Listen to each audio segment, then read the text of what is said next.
Hello, very good evening, friends. I welcome you all to this particular session of strategic cost management. I strongly believe you all are good and doing well at your respective places.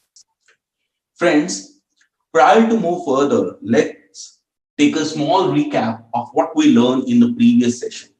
In the last session, we started the chapter number 8, a quite important chapter from examination perspective. Even in the November 2020 exam, the 40-mark question has been tested from this particular chapter. So you can witness the importance from this fact itself. Okay. So we'll take a small recap, what we learned in a previous session, and then we'll start the discussion for the today's class. Very good evening, both of you, and to everyone. Yeah. So in the previous class, we started the discussion with understanding of performance management system. Why performance management system need to be there? In order to ensure that we must obtain or attain the corporate objective. But prior to managing the performance, it is quite important that we must measure the performance and evaluate the performance. And to measure the performance and evaluate the performance, we must focus or use certain parameters or indicators or tools. Those parameter measures or the tools can be purely financial in nature, or they can be in such a manner that they consider both financial aspect as well as non-financial aspect. So the three major financial performance measures are what? The first measure is ROI, which is a return on investment. Then the second measure is residual income. The third measure is EVA, economic value added. Okay. The other measures are balanced scorecard, then performance pyramid, then performance prism, building block, and TBN. These all five yet to study, but we discuss about the ROI and RI and started the topic of the EVA. Friends, in the lecture, we acknowledge this fact that ROI has a limitation, the limitation of sub-optimization or lack of goal cognizance. Now, what is a goal cognizance? The achieving goal of the division while also ensuring that organization must also achieve its goal or objective. Take an example along with me. There is a division. Division's current ROI is, let's say, 18%. Okay. And there is a project which division can opt for. So there is a prospective or potential project which division one can opt for. And that project will render the ROI of 15%. And company's required rate of return, KO or WACC, whatsoever the name you wish to mention, that is the overall cost of capital rate or the WACC or the KO. That is, let's say 12%. Now you tell me, if you are a CEO of company, whether you wish to go for this project or not. Those, my friend, who are online, quickly answer. If you are the CEO of the company, not the division manager, I'm talking about as a CEO of the company, any project which will give you the IRR or ROI of the 15% against the company's overall cost of capital of the 12%, whether you accept the project or not. Quickly answer, those, my friend, who are online. Obviously, you will answer yes.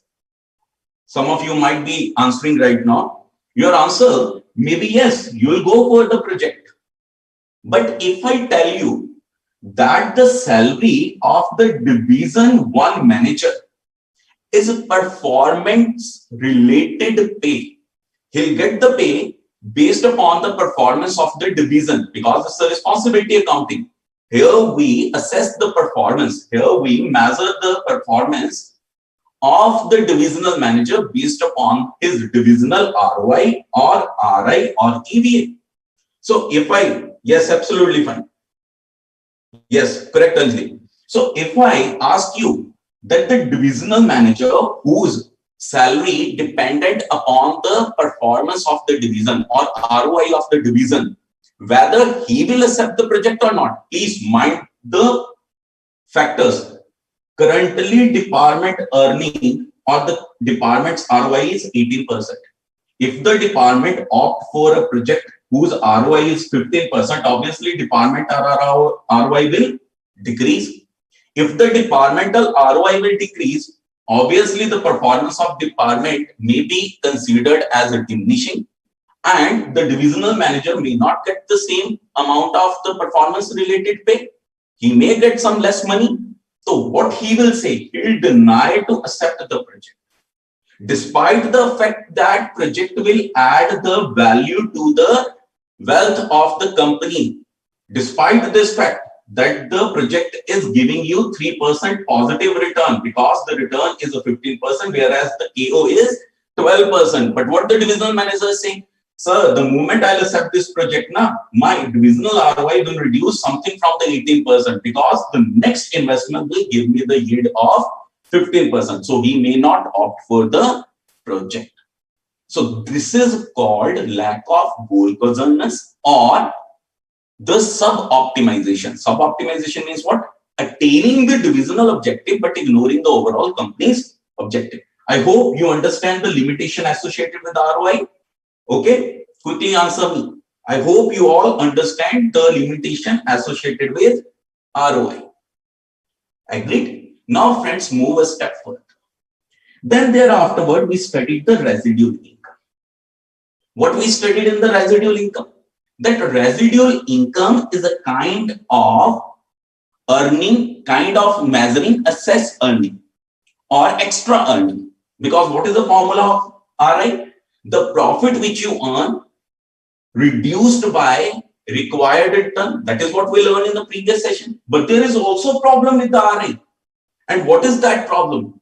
It is subject to size. What does it mean? Take an example along with me. There is a larger or large division, and there is a small division which has a small investment. Obviously, the residual income of larger division most probably more than the small division.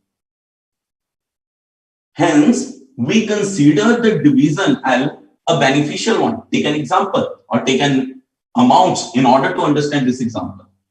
Division large earns the 100 rupee, whereas division small earns only 20 rupee.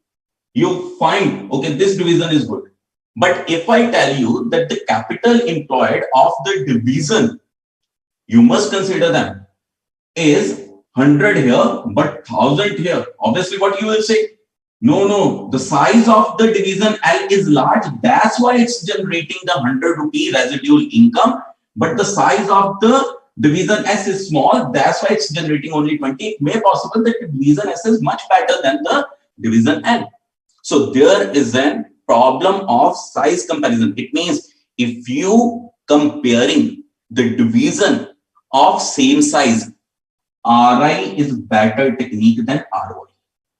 But if you are comparing the division of different sizes, then ROI need to be considered rather than RI. I hope this much is clear to everyone. Quickly answer in the query box. I hope this much is clear to everyone.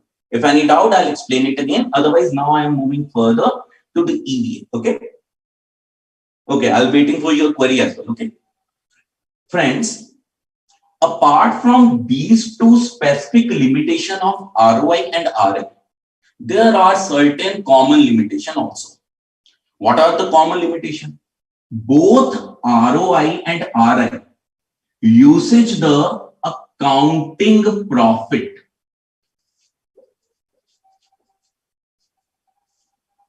Now you will ask, sir, what is the problem or issue using the accounting profit?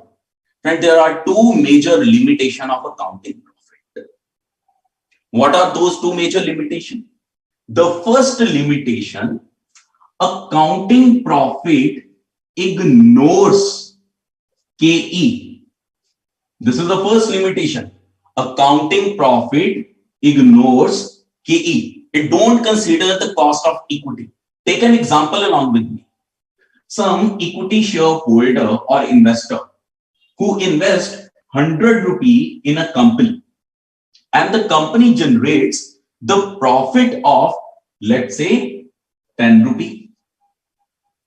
Now, if this gentleman, rather than investing 100 rupee in the company, make the FD in some bank, then even also he will earn the 6 rupee of the interest income. So profit may be 10 rupee, but value addition to his wealth is not 10 rupee, it is mere 4 rupee. How I calculated the 4 rupee? The 10 minus the 6. Because 6 is nothing but the opportunity cost or the cost of equity which he will able to earn from somewhere else also. तो इसका मतलब एक गलती तो है इनमें कहीं ना कहीं ROI में और ROI में. They are not considering the value addition. They are only considering what? The accounting profit, and accounting profit may be misleading. Okay. Now another thing. What is the second problem with the accounting profit?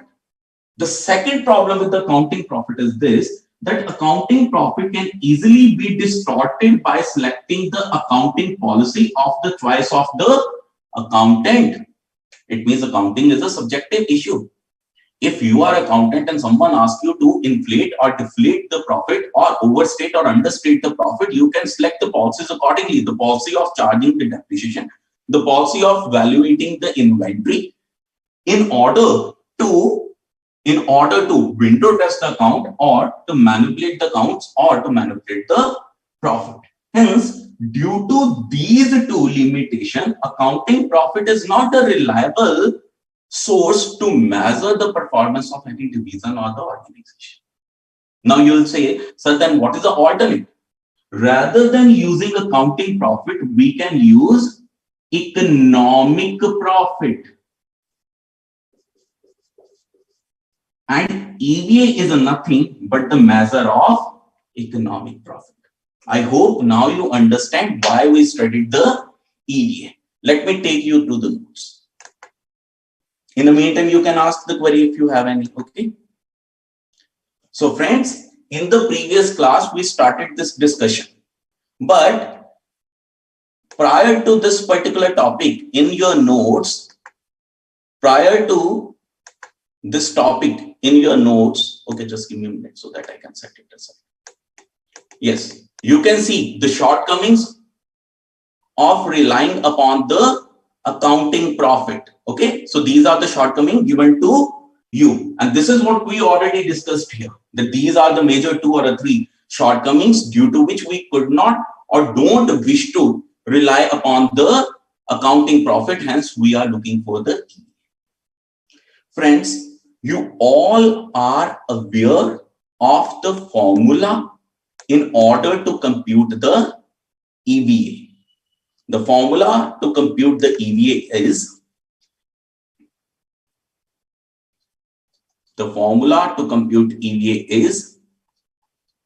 NOPAT reduced by weighted average cost of capital multiplied with adjusted opening capital employed. This AOCE stand for adjusted opening capital employed. Okay. Now we are trying to understand these 3 elements which we use to compute EVA one by one. Okay. Firstly, we'll start with the adjusted opening capital employed. Friends, why to take opening capital? This may be your question.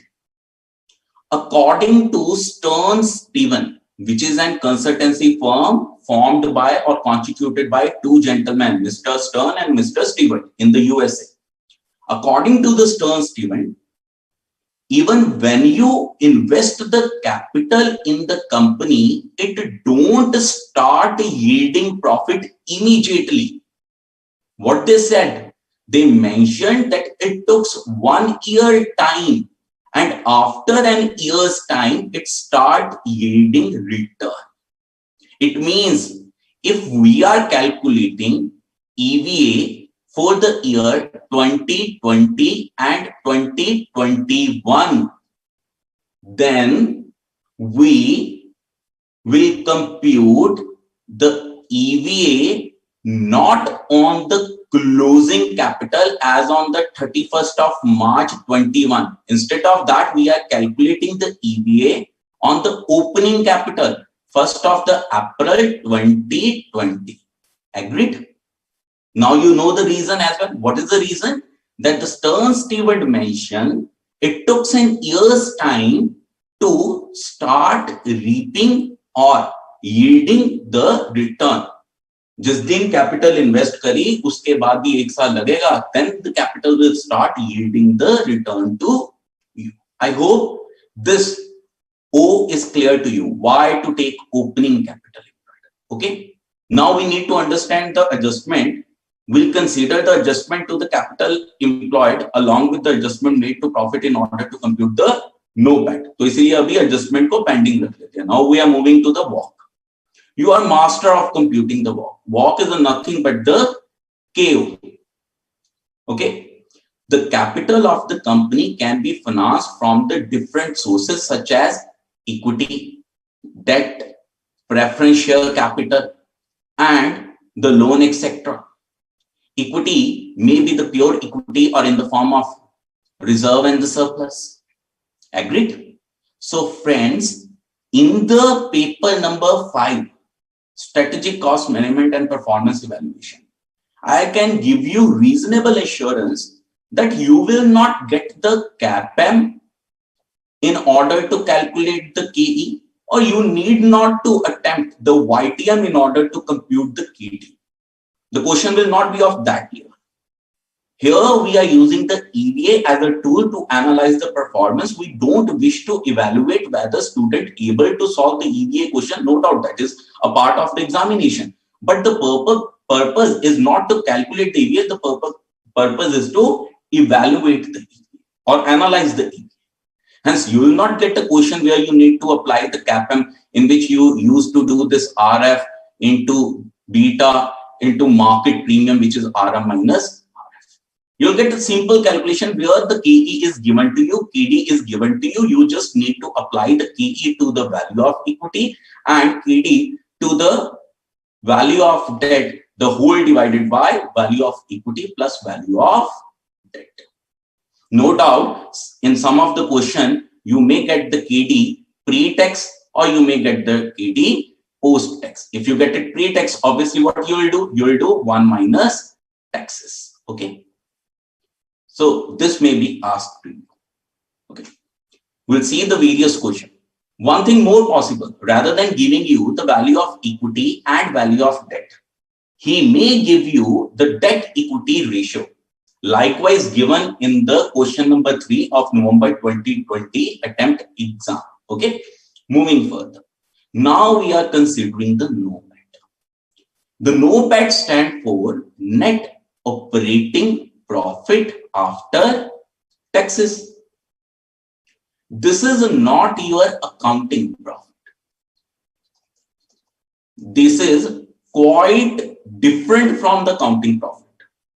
Number 1, it is the operating profit. It is not considering the financial cost. Number 2, it is from the perspective of flow of cash, not from the perspective of accrual aspects. It means if you make some provision while computing accounting profit, you consider it as an expenditure, but while calculating NOPAT, we will not consider it as an expenditure. And if we are calculating NOPAT from the PAT, means we are doing the reverse calculation, then we add back the provisions. So now what is the task for us? We need to understand the various adjustments need to be made. Friends, you may be able to get the additional material which I shared with you, which is already loaded, or you can say that hosted on the download section. Even if any of my friend not downloaded the material up till now, I advise to you quickly log in and download the material from the download section. So I shared this material in addition to the notes with you, and it is already in the download section. Okay. In the page number 1 of these notes, the reasons are written that what are the various adjustments need to be done. And you can read from here. There are around 160 adjustments which are possible in the PAT or operating profit in order to compute the NOPAT. But in the examination, there are only 5-6 adjustments which are usually asked. The adjustment related to the promotional, advertisement, R&D, employee training expenditure, the adjustment related to the depreciation, the adjustment related to the non-cash. So what we are going to do now, friends, we are going to understand one by one of these adjustments in the detail, like why we need to adjust this. And then thereafterward, we'll start solving the question. Let me show you. In the previous class, we solved these 4 questions of the RI and ROI. And the target for today's class to solve these 5 questions of EVA. And post break, if we able to cop up, then we'll take this TBL and solve these 2 questions of the TBL as well. Okay. So now please allow me to move further. The first item which we are going to discuss, that is what? Advertisement, research and development expenditure, and the expenditure on the staff training. Okay. Friends, wherever you feel that you didn't understand the concept, you can stop me and ask me. And it will take us 20 to 25 minutes to understand all the adjustment, and then thereafterward we'll start solving the question. Okay. So understand the adjustment in a very, you can say that critical manner. Advertisement expenditure, then expenditure on research and development, the expenditure on employees training. These are the 3 expenditure. Okay. Let's draw the P&L in order to understand the impact. No doubt nowadays we are preparing the statement of profit and loss in the vertical form, but I am drawing it in a T-shaped form in order to help you to understand the concept in a very well manner. Okay. Friend, I believe you know this fact that the capital employed is a point concept. That's why I draw the timeline. But whereas the profit is the periodical concept. Okay. Now understand this thing. This is your P&L for the current year for which you are computing the EVA. So I am writing here year 1. And this is the P&L of the previous year. So I am writing year -1. Agreed? This is your capital employed. Obviously, this will become the opening capital employed and this will become the closing capital employed. Friends, while calculating the accounting profit, obviously, you will write down advertisement, R&D, then employee training as your expenditure. Instead of saying these 3 names again and again, we simply can use one name instead of these 3, that is the long-term expenditures. Why long-term expenditures? Because Stern Steven argued that if you train your employee, if you incur something on R&D, if you incur in order to advertise your product to build the brand, it will not be impact only one financial period. It will impact more than one financial period. Hence, rather than considering them revenue expenditure, these must be considered as capital expenditure and hence must be capitalized. What does it mean? You consider these as your expenditure. Resultantly, the profit which you computed, that is now less. You need to reinstate the profit.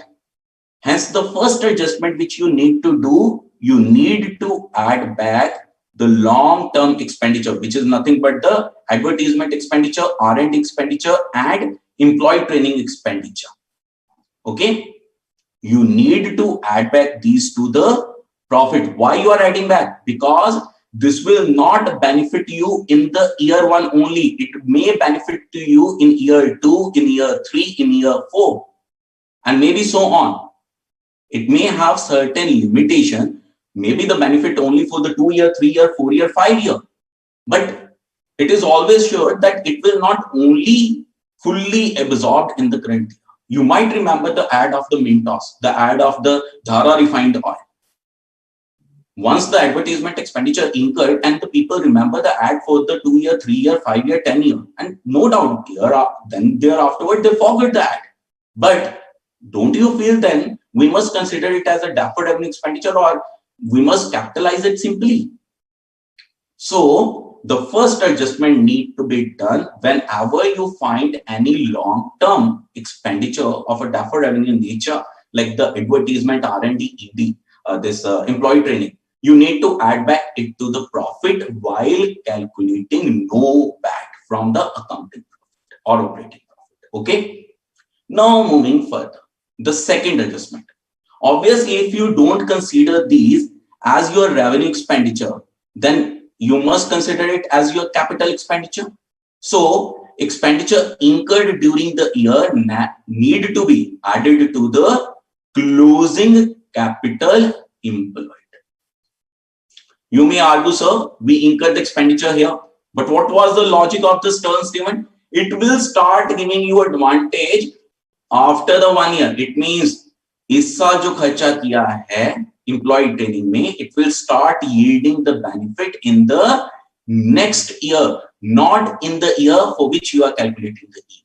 Okay, so that's why we make the adjustment to the closing capital, so that for the next year when we compute the EVA, the opening capital will be moved, because from the next year it will start generating the return. I hope now this logic is also clear to you that we need to adjust it in the closing capital.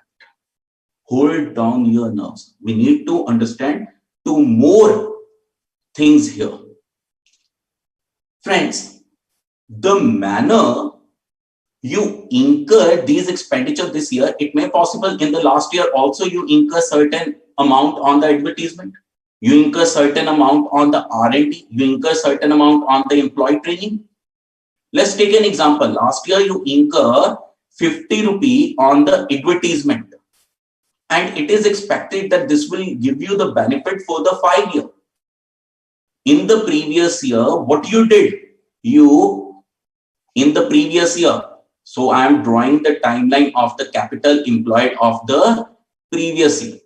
So in the previous year, what you would have been done while calculating the EVA? In the previous year, you might added this to your closing capital, like the manner I just narrated it to you for the current year. If you add the long-term expenses incurred in the year 1 to the closing capital of the year 1, obviously, if you incur certain similar expenditure in year -1, you need to add it to the closing capital of the year -1.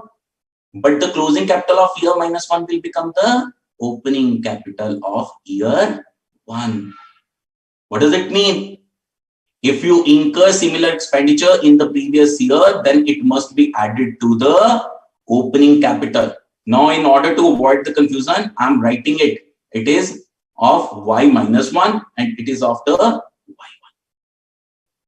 I hope now this thing is clear to you.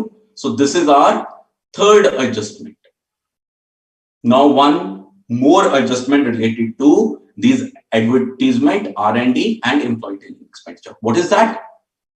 Friend, this 50 rupee you capitalize, but it will give me the benefit over the 5 year. It means in each upcoming year, I need to amortize it with the 10 rupee.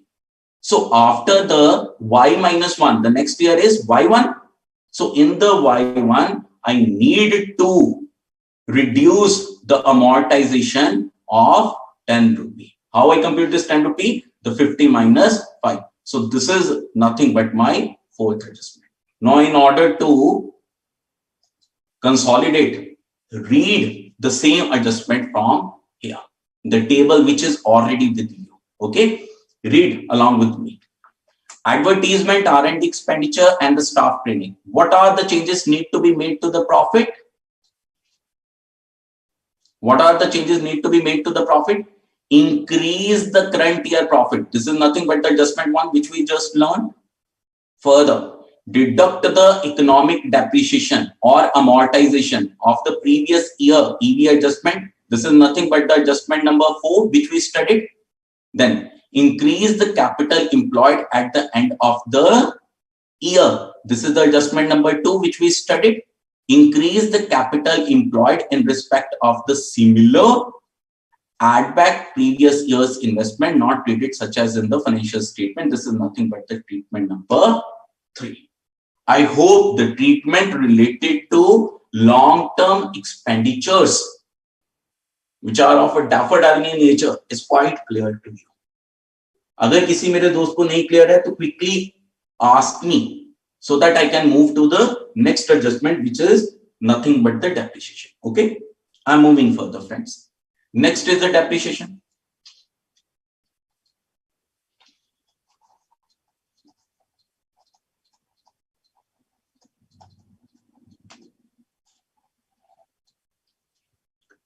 Friends, while calculating the profit, the depreciation is a charge as representation of wear and tear in the asset. But do you actually feel accounting depreciation is the real representation of the wear and tear in the asset? Sometime it may be, sometime it may not be. What does it mean? Take an example of the COVID period. No one uses the machine, but still the depreciation will be charged. So accounting depreciation is majorly a periodical concept rather than the true representation of wear and tear in the value of the asset. Agreed or not? Now understand one more thing along with me in order to understand this concept in a well manner. This is the non-current asset which are the participant of the capital employed. Okay, and this is the opening value and this is the closing value of non-current asset. Friends, what does Stern Stewart or the EVA suggest? EVA said you must value your non-current asset at the current replacement cost. You must value your opening and the closing non-current asset at the current replacement cost. Now take an example along with me. Anjali, don't worry. When I'll move into the questions now, I'll give due consideration there because there are questions where we need to make the adjustment to the capital. So I'll explain it again for you. Okay. Friends, in the current replacement cost, what does it actually mean by the CRC? The CRC actually means the cost which I need to incur in order to get similar non-current asset, similar plant and machinery from the market of the same productivity, of the same utility, of the same age, of the same useful economic life. Agreed? It means the kind of or the sort of machines I am having. If I am replacing it and getting the same machine, what cost I need to incur to replace the same set of machine? Okay, so let's take an example. If the current replacement cost of the non-current asset is 100 rupee at the opening of the period, and at the end of the period, the same machines are available at the 80 rupee. It means the economic reduction or the reduction in the economic value of the machine are how much? 20 rupee. And this is nothing but the economic depreciation. It means earlier the asset at the opening of the period are available in the market of the similar nature and the productivity for 100 rupee. During the year you use them, their value, their expected value reduced, their value in use reduced. Today morning you just studied the accounting standard, this INDAS 16. There also you studied that, and then there afterward you start studying this somehow, the impairment. There also you might study this thing. So their value in use reduced to the 80. Since the value reduced from 100 to the 80, it means 20 is a nothing but the true representation of the wear and tear of the asset, and that is nothing but the economic depreciation. So friend, what adjustment need to be done? We charge the accounting depreciation. Instead of that, we actually need to charge what? We need to charge the economic depreciation. Hence, accounting depreciation which you reduced earlier now need to add it back. And instead of that, you need to reduce what? You need to reduce the economic depreciation. I hope the depreciation is quite clear to you. But understand one more thing, friends. If non-current asset need to be valued at the current replacement cost rather than the book value, then obviously the value of capital employed may change. Why it may change? Because you need to adjust the previous period as well. Previous periods may be accounting depreciation की जगह economic depreciation charge होनी चाहिए थी. Friends, in the previous period too, the economic depreciation need to be charged rather than the accounting depreciation. Hence, the opening value of the non-current asset, which are the participant of the capital employed. Hence, the opening value of capital employed must change. Hence, the adjustment need to be made therein as well. But believe me, up till now, Institute never tested this adjustment. They always tested these two adjustments: add back of the accounting depreciation and reduction of the economic depreciation. Okay. So now move back to the table in order to consolidate what we learned. Depreciation की कौन-कौन सी adjustment है? What are the changes need to be made to the accounting profit or the PAT in order to compute the NOPAT? Firstly, we need to add accounting depreciation. Secondly, we need to deduct the economic depreciation. Very easy. Okay. Further, adjust the value of the non-current asset, hence the capital employed. Obviously, if you adjust the value of non-current asset, which are the participant of the capital employed, the value of capital employed will also change to reflect the economic depreciation, not the accounting depreciation. Okay. Don't worry, when we do this water management system wala question, I will let you actually see the implication of this particular point. Because this point is not tested, but some data is given in the question which can be useful to understand this point more. Okay, so hold on your nerves. I can understand that some of the point may be causing you some sort of the, you can say that some sort of confusion is not a right word, but some sort of curiosity that will be settled when we reach to the questions. Okay. Further, the third adjustment, friends, that is of operating lease. Okay, let me explain it for you as well. Operating lease. Friends, here we need to apply certain concepts and the learnings from the financial reporting. Friends, earlier there was accounting standard in 19 which deals with the leases, and internationally there was IS 70. Although I'm not a professor of the FR or the accounting, so I'm not, you can say that, very authoritative while making the statements, but I can help you to understand this concept. Okay. But now the IFRS 16 or the IND-AS 16 is in the 116 is in the place. Okay. So Now there is no major difference in the treatment of the operating lease or the financial lease for the lessee. But earlier there was a difference. So when the Stern in the years of 1990s suggested the EVA calculation, then these accounting standards were in application. Hence, they wrote this point. Although this point become bit irrelevant now after the application of these standards, but still you can say that the academician keep on asking these things.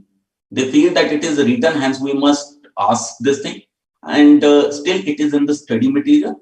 But I can give you reasonable assurance that in the upcoming edition, the note will be there.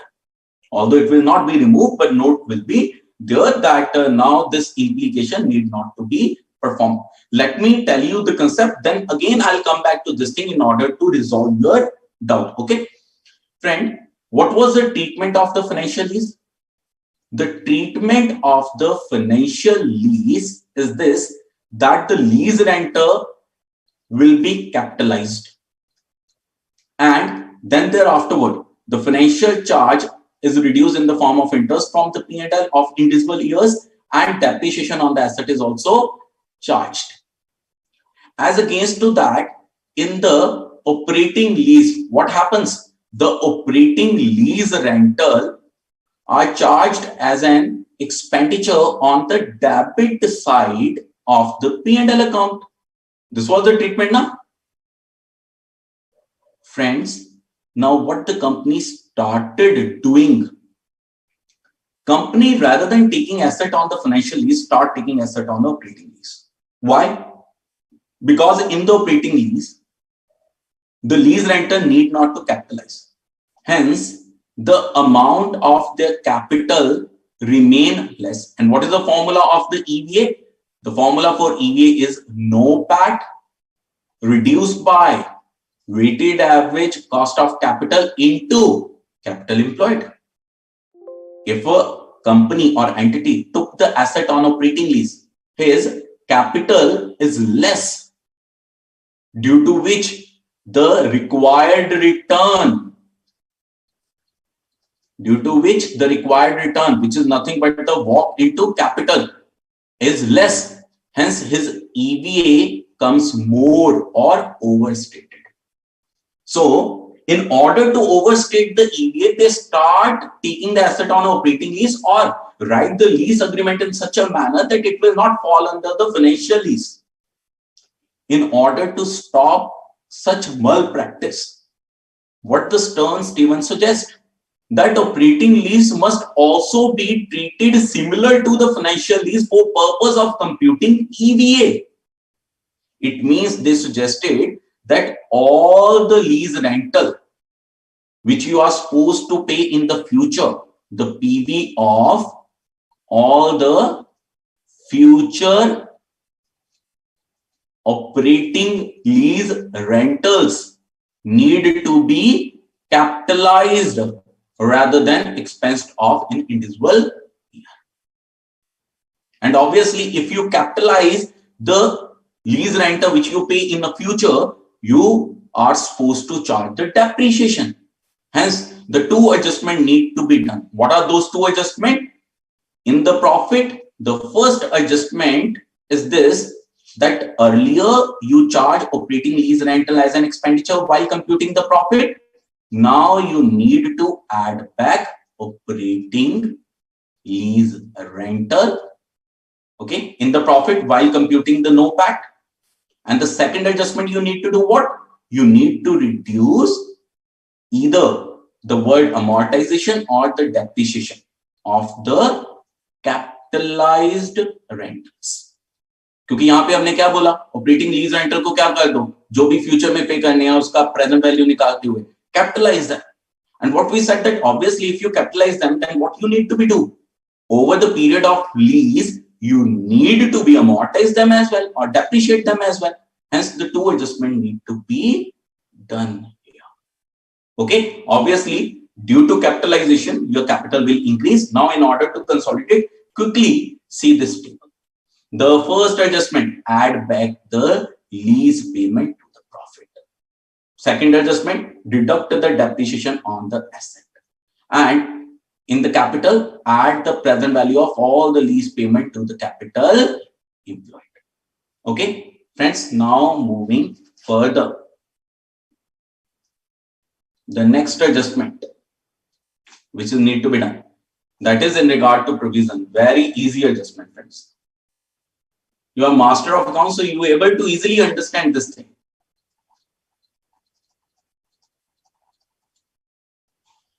Those my friend who are online can tell me why we prepare the provision, friends? Why we prepare the provisions? Okay, I'll give you a hint. In the meantime, I need an answer from you as well.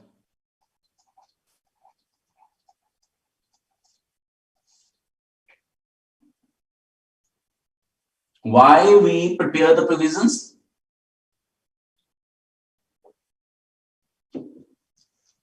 And is the provision result in the outflow of the cash or not? Is the provision result in outflow of the cash or not? Okay, in the meantime, when you'll answer, let me explain the concept for you. Okay, friends, while computing the possibility of the loss, you may identify some sort of probable loss or the possible loss or some expenditure which you need to bear in the near future. Hence, you decided to make the provision for the same. Agreed? While you prepare the provision or make the provision, what do? You charge the provision as an expenditure in the P&L account, which will result in reduction of the profit. But let me explain one more thing to you. Friends, if we are talking about provision, then take an example. It's provision for doubtful debts. Okay. Yes. So we prepare the provision for the problem. Absolutely fine. Good. Very good. Friends, this is the provision for the doubtful debt. Take an example. The opening balance of the provision is 100 rupee. It may possible that during the year you felt there may be certain other debtor who become doubtful, hence you increase the balance of the provision to 120. And it may also possible that certain debtor give you the assurance that we will surely make the payment to you. Only due to the COVID our finances are bit hazard, but will surely grantly make the payment to you. So it may possible that you reduce the amount of the provision to the 90 as well. Isn't it? Hence, it may possible if during the year 1, the provision increased or decreased accordingly in the P&L of year 1. If you increase your provision from the 100 to 120, you will charge additional 20 rupee here, which will reduce your profit by the 20 rupees. But if you wish to reduce the amount of provision, what you will do? You will write the provision on the credit side, or you can say that you will write off some portion of the provision by the 10 rupee, which will do what? Which will increase your profit. Hence, friend, while calculating NOPAT from the accounting profit or operating profit, what you need to see whether there is increase in provision or decrease in provision. If there is increase in the provision, means which result in reduction of the profit. Now you need to reinstate the profit now. Hence you need to add back. Add back what? Increase in the provision. But if there is decrease in the provision, what you need to do? Reduce. Reduction in the provision. I hope the adjustment, the provision adjustment to the profit. Yes, absolutely fine. Those who are answering that there is a no outflow of the cash, absolutely fine. Friends, I hope the provisions adjustment to the profit is clear to you. Now understand one more thing, how the provision will impact the capital employed. Friends, when we compute the capital employed now, we have two ways to compute it. The first way to compute the capital employed from the balance sheet is starting from the asset side. Compute your total asset, then reduce the amount of current liability from the total asset in order to compute the capital employed. Or the other mechanism is what? Compute the capital employed by adding up the share capital, then the long-term debts, etc. And the provision are written under the current liabilities. It means if any of the two approaches you used, the provision are not part of your capital employed. If you are taking all your total asset and reduce the current liability, it means you are also reducing the provisions. It means the amount of capital employed don't included the amount of the provision. Similar way, if you are adding the share capital and then the long-term debt to that in order to compute the capital employed, then also the current liability you don't add it up, hence the provision is not included in the capital employed. But what I ask you, whether actually provision lead to outflow of the cash? And some of my friend answered, like the Anjali from Punjab answered it very well, that it will not lead to outflow of the cash because the provision don't lead to outflow of the cash. It means this 100 rupee is still employed in the business. Hence, capital employed need to be increased with the amount of provision. I hope the concept is clear to you. In order to consolidate, let's quickly read the notes. Okay. What is the treatment of provision? First treatment, add increase in provision, deduct decrease in provision. Another adjustment, friends, add back the value of provision to the capital employed. What you need to do? You need to add back like the manner I just explained to you. Okay, now moving further, the next adjustment, which is a non-cash expenditure. Depreciation, we already considered, the provision we already considered, but if any other non-cash expenditure is there apart from depreciation and provision, we are considering the case for them. So, other non-cash expenditure. Obviously, when you calculate the P&L and due to the accrual nature, like some rent accrues but you not paid yet, but you consider it as your expenditure. So there is no outlay of the cash. But NOPAT is not accrual based profit. It is a cash flow based profit. Hence, what we do, we will not consider this non-cash expenditure as an expenditure while computing the NOPAT. Okay, let me explain it to you for once more. While computing the profit, the non-cash expenditure you reduced. Hence, profit reduces. But this don't lead outflow of the cash. In actual, this is not your expense. You didn't pay it up till now. It is only accrued. EVA or the Stern-Stewart suggest that accounting is too rigid. We shall not consider the accrual aspect. We become too prudent. We should not become this much prudent. We only consider the expenditure when we actually incur it. Hence, the non-cash expenditure need to be added back to the profit. And there is another adjustment. What is that adjustment?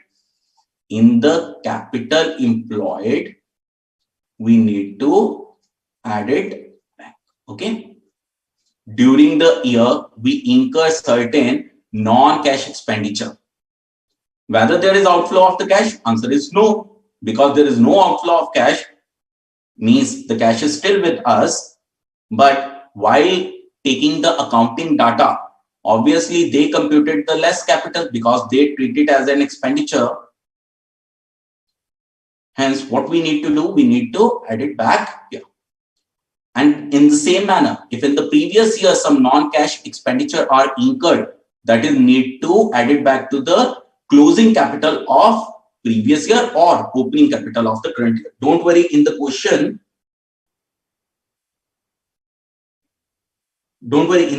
I'll let you understand this component once again. Okay.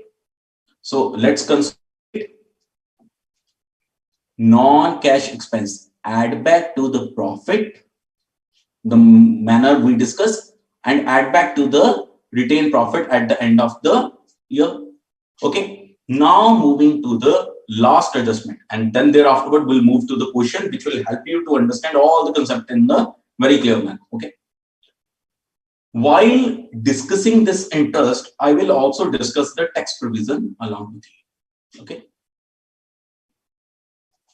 So we'll discuss tax related adjustment and interest related adjustment collectively. Don't worry, Anjali, I'll explain it once again. Friends, I need your support for the purpose of the calculation so that you can also get a hand-on experience sort of on this solving the question while doing or handling these two concepts. Okay. Friends, EBIT is given to you. Let's say it's 100 rupee. The interest is also given to you. Let's say 40 rupee. And the tax rate is 30%. Apart from these three things, no other data is available to you. You need to compute NOPAT with the help of this data. Okay. But prior to computing the NOPAT, let me tell you, when we are computing the EVA with the help of NOPAT by reducing the required return, which is nothing but the weighted average cost of capital into adjusted opening capital employed, then in the WACC, KD is already included. In the adjusted opening capital, the value of debt is already included. Hence, the interest or the financial expenditure or the financial cost is already reduced here. Hence, we shall not reduce the interest here. If you already reduce the interest, then what you need to do? You need to add back the interest. Agreed? So that these two trade off, and only once the interest shall be subtracted, which will be made or paid to the debt holders. Now, with this much of the understanding, let me tell you the first way to compute the NOPAT, which is very easy technique. Okay, what is that technique? And a simple one, or you can say that the most effective one. EBIT is 100 reduced by interest, which is 40. Can you tell me what is your EBT, earning before tax? Very easy, sir, 60 rupees. Fine. The taxes we need to reduce, which is nothing but the 30%, that is 18 rupee. What is your PAT, profit after tax? The PAT is 42 rupees. Friend, what we need to compute, we need to compute NOPAT. What we need to compute? We need to compute the NOPAT, net operating profit after tax. And we learn here that while computing the NOPAT, interest shall not be reduced. If it is reduced, it is need to be added back. So what we are going to do here, we are going to add back the interest. But friend, understand, yes, absolutely good, Chavi. Good. Friend, but understand one thing here. Due to charging of the interest, we get the tax shield. Now you'll ask, sir, what you want to say? If there is no interest, let's presume if there is no interest, then what will be my EBT? 100. This is a hypothetical situation I'm solving with you in order to understand. Okay. The EBT will be 100. Then the tax will be 30. And the profit after tax will become 30. Since we didn't reduce the interest, hence we need not to add back the interest. Sorry, here it is 70. Since we didn't reduce the interest, hence we need not to add back the interest. Hence your NOPAT will come 70. I'll explain it once again. Friends, if 100 is your EBIT, and you say while calculating the NOPAT, the interest shall not be reduced from the operating profit, which is nothing but the EBIT. Otherwise, we need to add back the interest. Then what will happen? 100 rupees is your EBIT. We are not reducing the interest. Then in that case, EBT will become 100 itself. We reduce the 30% taxes of the 100, which is 30 rupees. Hence, your PAT will be 70 rupees, 70. Agreed? And since we didn't reduce the interest, hence we need not to add back the interest. Hence, your NOPAT is also 70. So here the answer shall also be 70. Since when we charge a tax here, the taxable profit is less. It is 60 rather than the 100. It means due to charging of the interest, we get the tax shield. Now, while adding back the interest, we will have to adjust the tax shield. Hence, rather than simply adding back the interest, we'll add back the interest, but net of taxes. Okay. How we compute net of taxes? The interest was of 40 rupee and the rate of tax is 30%. Hence, the net of tax interest will be 28. 42 plus 28 will become 70. Agreed? Agreed? Now, friend, there is another way to solve this. And what is that way? If you started with the EBIT, then you can simply add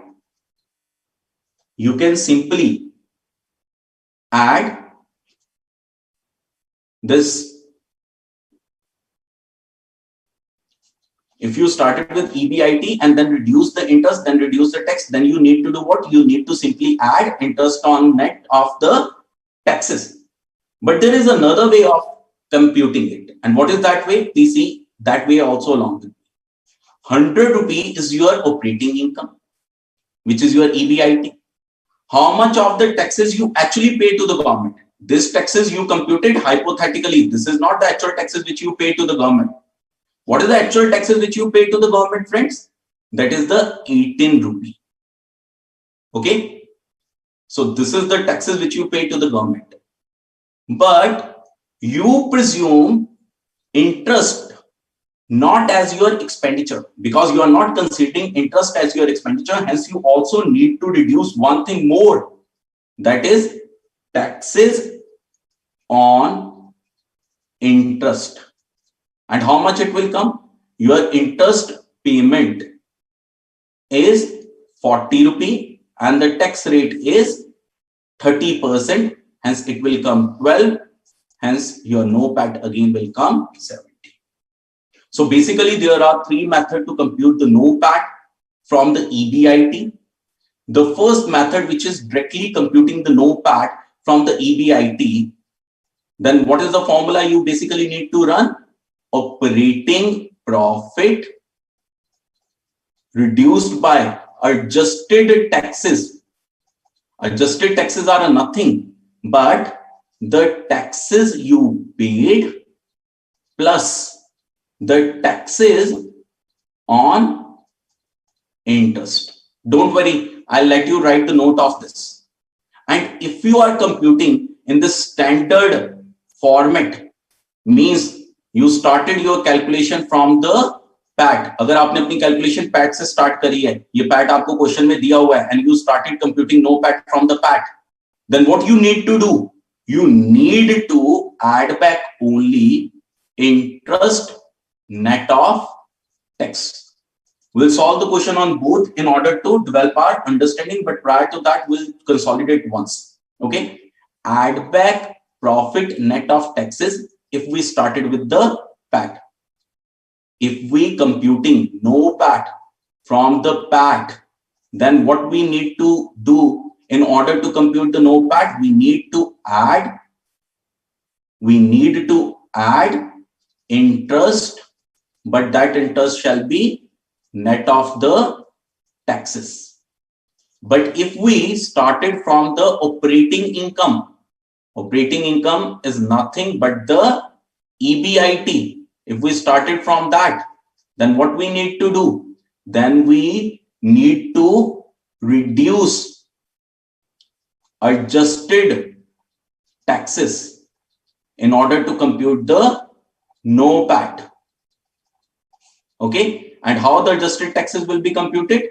It is nothing but the taxes paid and the taxes on interest. Friends, quickly note it down, then we'll move to the questions. Okay, note it down. You can take a snapshot. You may ask me, in order to do the summarization for you, then this is a summary. This is a summary for all of you. Quickly take the screenshot of this. Okay, I'll explain the summary once again for you. In order to compute, friends, NOPAT, it may possible that we started from the controllable operating profit. Why the word controllable? Because we are solving the EBA question under the responsibility manager, where we consider only those profit or those item which is controllable by the divisional manager, which is under his responsibility. His responsibility can be fixed only in regard to those elements which is controllable by him. Okay, and the other aspect is the controllable PAT. We may start from the operating profit, EBIT. We may start from the PAT. If we started from the EBIT, what adjustment we need to do? We need to add back the accounting profit. Sorry, it's not profit, friends. It's depreciation. We need to add back accounting depreciation, and we need to reduce the economic depreciation. We need to add back increase in provision. We need to reduce the reduction in the provision. We need to add back advertisement, R&D, and training expenditure. We need to reduce the amortization or depreciation of these expenditure. We need to add back the operating lease rental. We need to reduce the amortization of the depreciation of the lease rental. We need to add back the non-cash expenditure. Apart from that, one adjustment is there. If we are starting with the EBIT, then we need to reduce the adjusted taxes. But if we started with the PAT, then what we can do? We can simply add back interest net of taxes. And what is the adjusted taxes means? The adjusted taxes is nothing but the tax paid and the taxes on the interest. Don't worry, we'll have each sort of the question or each style question in order to understand the concept. Okay. Now we are moving to the questions.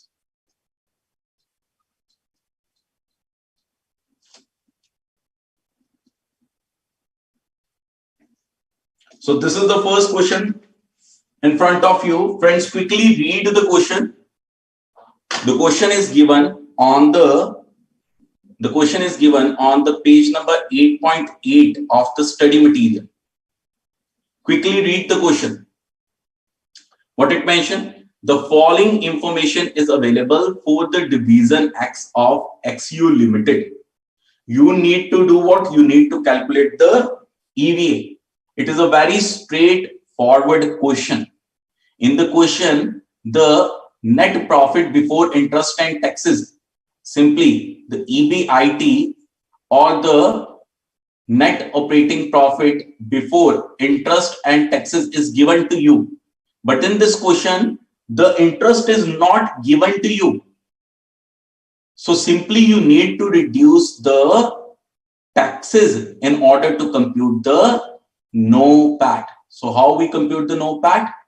NOPAT will be 7,500 reduced by taxes, which will be 2,250, and the NOPAT will be 5,250. Friends, please quickly check whether this answer is correct.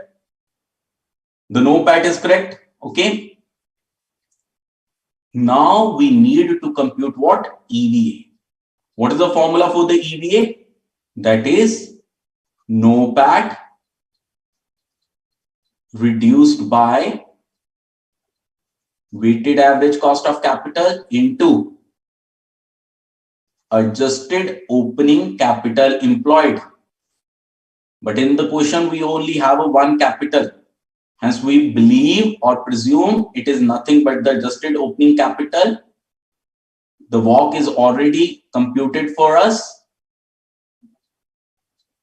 The NOPAT we just computed, 5,250. Hence, the EVA will come 4,250. Quickly go through the question number 8.8 once again, which is given on a page number 8.8. The question of division X. Quickly go through this question once again. Then we'll move to the next question. Okay. If you have any doubt, please ask me from the division X question.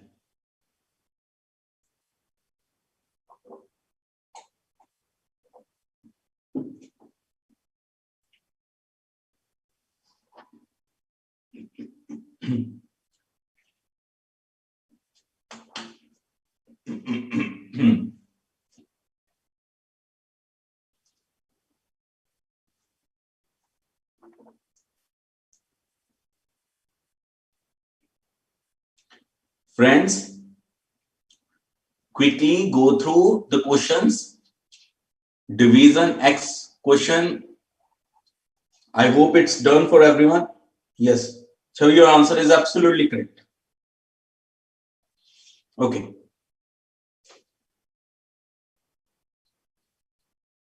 I hope we are in position to handle the next question. Okay. Now read the next question along with me. XYZ Limited provides you with following financial information as at 31st March 2020. The share capital is given to you. That is nothing but the value of equity. The reserve and surplus is also given to you. The long-term debt is also provided to you. Apart from that, the trade payable is given to you, which is nothing but the 20.38 lakhs. Further, the profit before interest and tax, means the operating profit, PBIT, is 2,202.84. Then the interest paid is given to you. The taxes are given to you. KE is given to you. KD is given to you. What you require to do? You need to compute the EVA. Let's start with the NOPAT. What is the formula of EVA? NOPAT minus weighted average cost of capital into adjusted opening capital employed. Okay, we'll start with the NOPAT.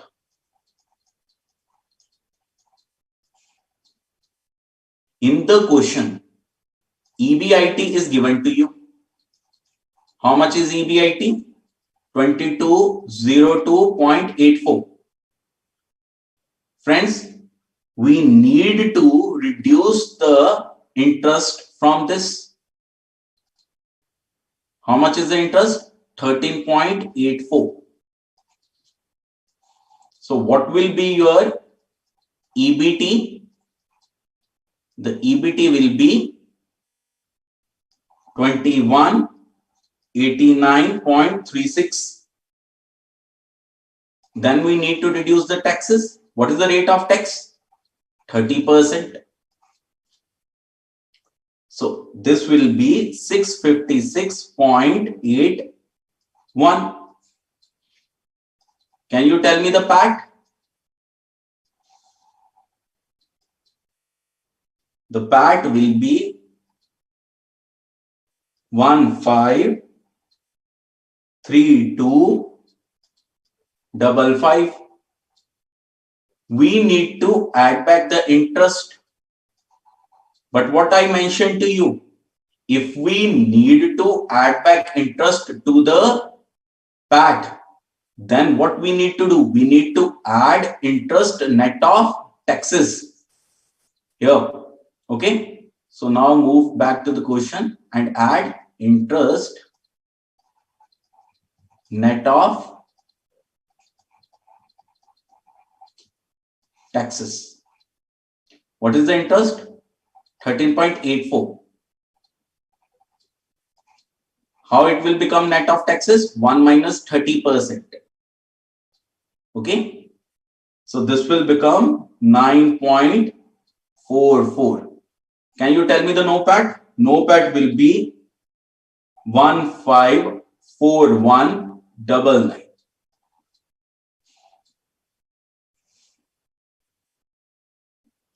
Friend, there is another mechanism of computing the NOPAT. What is that mechanism? Alternate.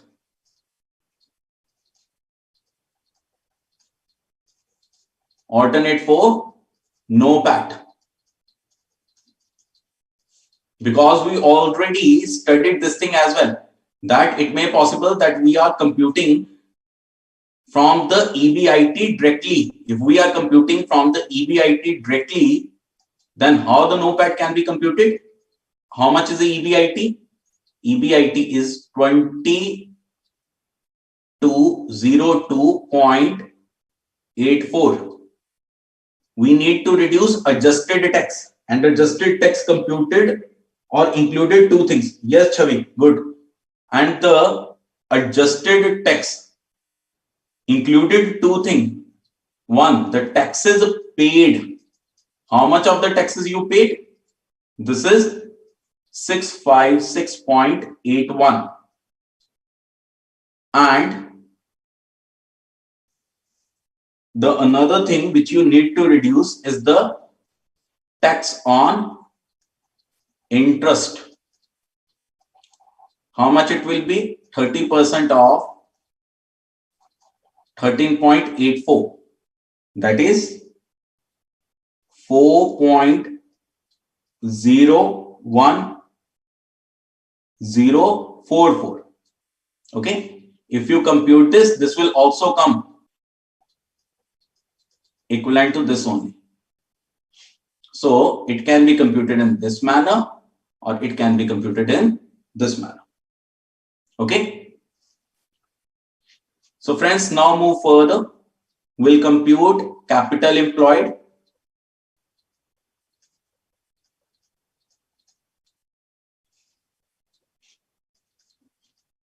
So there are three sources of capital: equity, then reserve and surplus, then long-term debt. What is the total of the capital? It will become 2439.52. Okay. Friends, now we need to compute the WACC, weighted average cost of capital.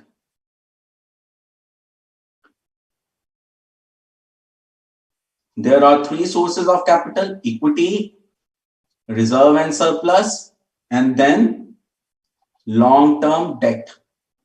What is their value? Respective value is 981.46, then 13.62, then 144.44. Can you tell me their respective weight? If the total is 2439.52, the respective weight of equity is how much?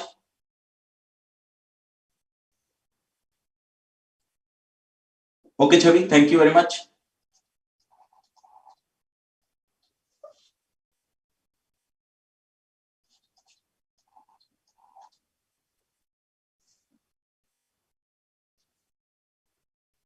Okay, calculate the respective weight quickly.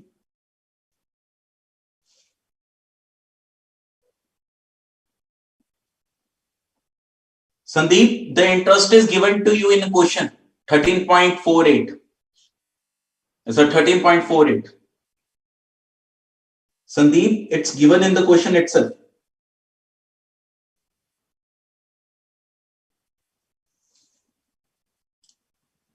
Friends, can you please tell me the weights as well?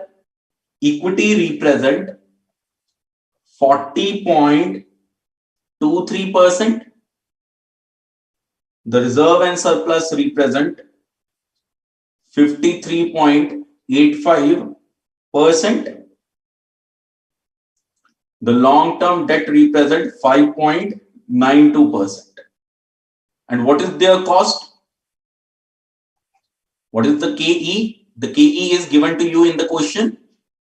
That is 12.42%. In the question, if the KR is not given to you, then we need to presume KR equivalent to KE. So it is also at 12.42%.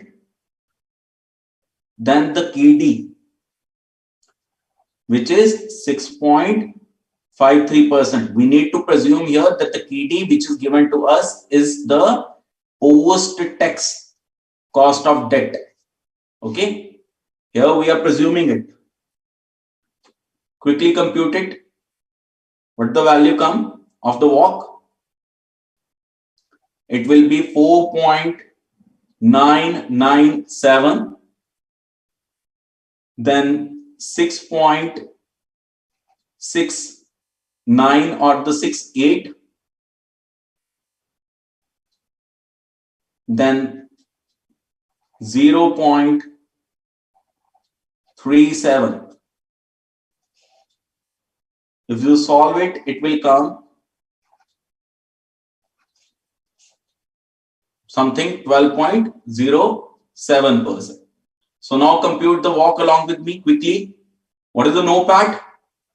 51154199. What is the WACC? The 12.07%. And what was the adjusted opening capital employed? Although there is only one capital is available to us, so we are taking it here.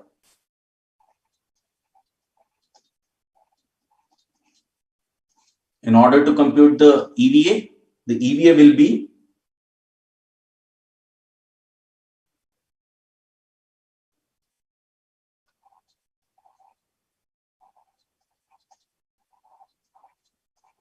in the lakhs. Okay.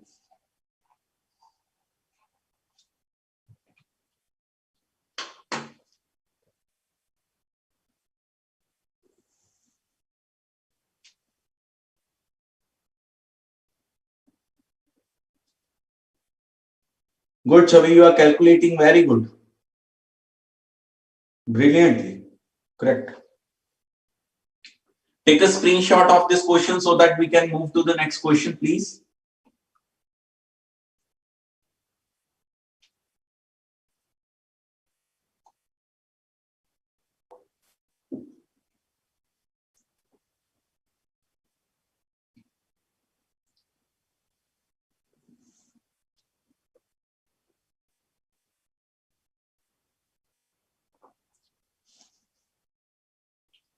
I hope this question is quite clear to you. It was very easy question where you need to compute the NOPAT. EBIT is given to you in the question itself. So we took the EBIT. Okay, let me change the color of the pen so that you'll be able to understand this. Okay, so firstly, you took the EBIT, which is given in the question itself. And then thereafterward, you reduce the interest from that in order to compute the EBT. Then reduce the taxes, which will help you to get the PAT. Then, in order to compute the NOPAT, as we learn while understanding the treatment, that if we are computing the NOPAT from the PAT, we need to add back the interest net of the taxes. So what we did here, we add back the interest net of taxes, which is nothing but the 9.44. How we computed it? The amount of the interest, which is 13.48 into 1 minus 30%. Okay. So it will give me the NOPAT of the 1541.99. The alternate way to compute is what? Take the EBIT, directly reduce adjusted taxes from the EBIT. Adjusted taxes is nothing but the combination of two things. The taxes paid. How much is the taxes paid? 656.81. And the taxes on the interest. That is how much? The 30% of 13.48, which is 4.044%. So it will become how much? It become 1541.99. It's exactly the same to this particular amount. Then thereafterward, we computed the capital employed, which is very easy, just the addition of three amounts. Then we computed the WACC. WACC computation is also easy. Only thing which you need to know that KR will be taken equivalent to the KE and the assumption or the presumption that the KD which is given to us, that is the post-tax. And with the help of this, we computed the WACC. We multiply the WACC with the capital employed and reduce the same from the NOPAT, which will give us the figure of the EVA. Okay. I hope the question is clear to you. We are moving to the next question now. Prior to moving to the next question, let me discuss this thing with you because it is asked in the current time exam as well of the November 2020. How the EVA can be increased? There are three ways to enhance the EVA. The first way is what? Greater efficiency. It means increase your operating profit, but without implying more capital. You need not to employ more capital, or you can say that buy the more resources, but with the same set of resources, you try to enhance your NOPAT. This is the first way, enhancing the NOPAT. Second, additional capital invested in the project that return more than the cost of obtaining the new capital, the profitable one. It means if the business has invested in multiple projects, then you must start looking those projects which are more profitable so that you can earn much more than required return. Then the capital shall be divested from those projects which do not cover the cost of capital. It means liquidate the unproductive capital. It means the assets which are not utilized or underutilized, either under or no utilization. You need to identify them and sell off them so that your capital employed will be less. If your capital employed will be less, obviously you multiply it with the WACC, then the required return will be less and NOPAT will be the same, which will increase your EVA. Friends, EVA also has two limitations. What are those? EVA is also an absolute measure. Hence, the two firms or two divisions of different size cannot be easily compared. Secondly, EVA took all the data which is historical is in the nature. So you compute the EVA after the year passes. Only then you get the NOPAT of that particular year. So it's dealing with the historical data only.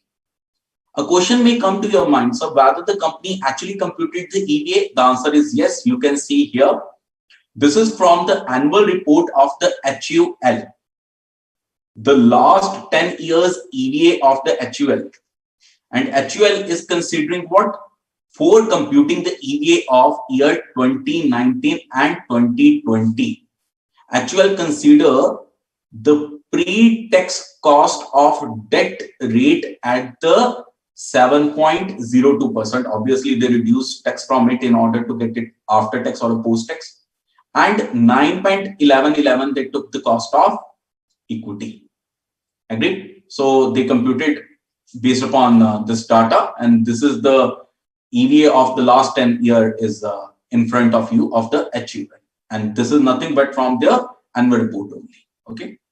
Now we are moving to the next question. X rating.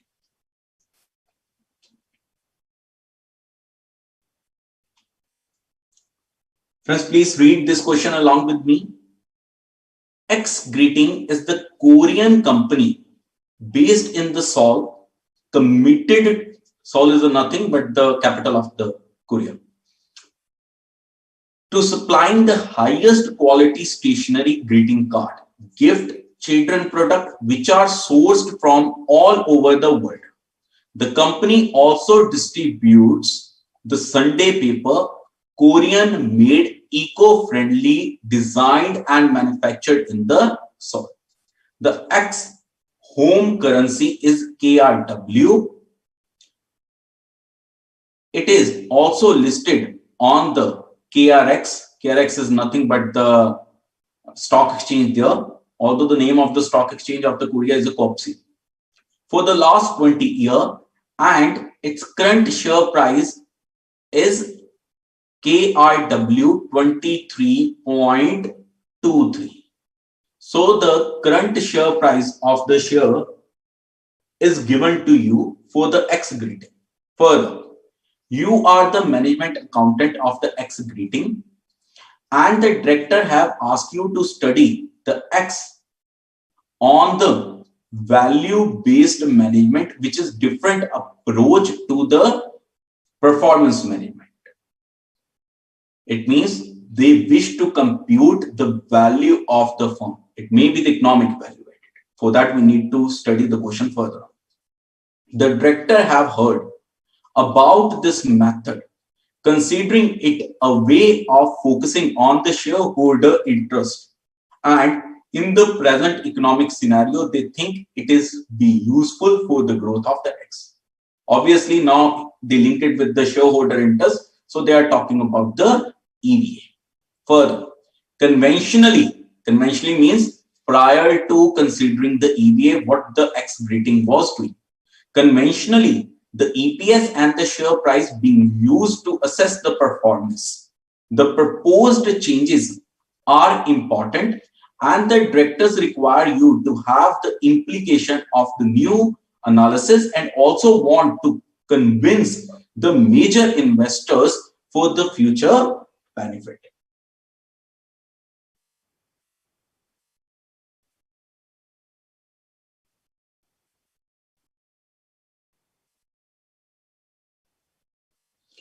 No, Sandeep, actual data is not from the ICAI study material. In the upcoming edition of the study material, which will be launched in a week or two, you'll find this actual data. Okay. In the upcoming edition of the study material, you'll find this. But these notes are already in the download section of your LBC, so you can see it from there. Further on, friends. The financial data for the X greeting is given to you for the 2 years, year 1920 and year 2018 and 2019. So in the question, profit after interest and taxes is given to you. Further on, interest is also given to you. So if you need to compute the NOPAT, what basically you need to do? You simply need to add back the interest to the profit after interest and taxes, but that shall be net of taxes. Okay, friend, if in this question you need to compute the NOPAT, what you will do? You will add back the interest, but you will not simply add back the interest. You will add back the interest net of taxes. Okay, moving further.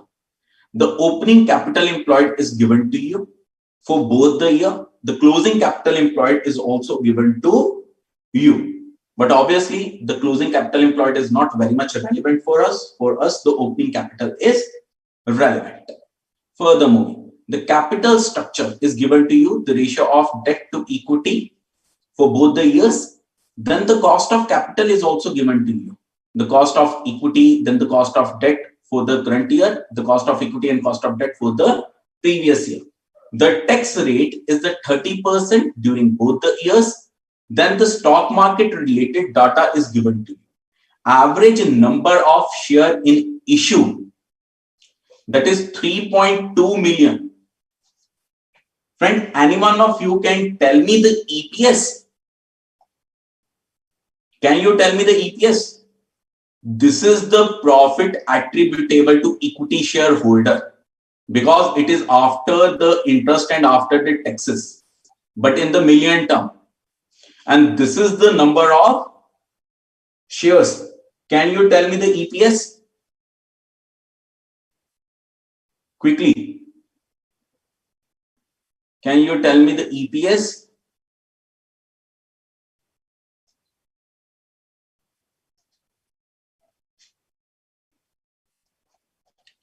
EPS will be 55.55 million in the year 2019 and 2020, divided with the number of share, which is 3.2 million. That is 17.36 per share. And for the previous year,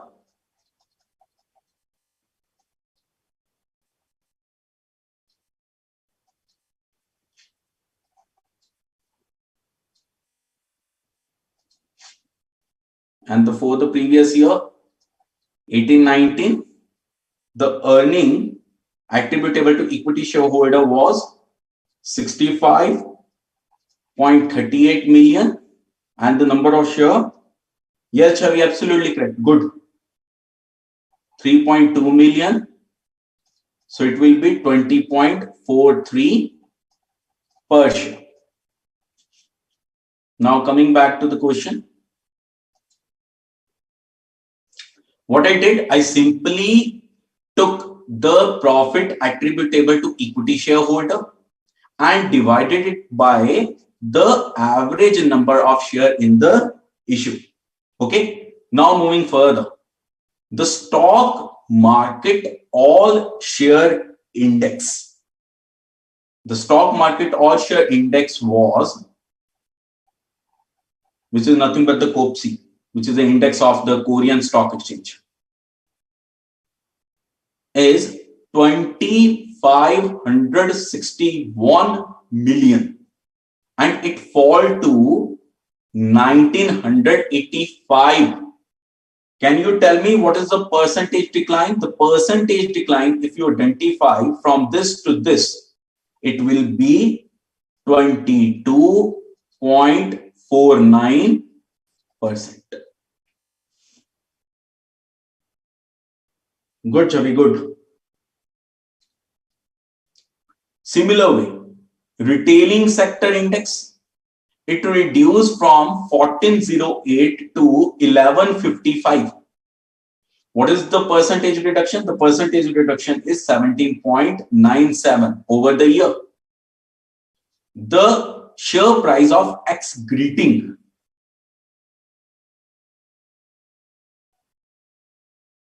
is also given to you.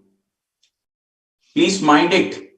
The above price which is given to you is the current market price, and the prices which are given here are at the end of the year.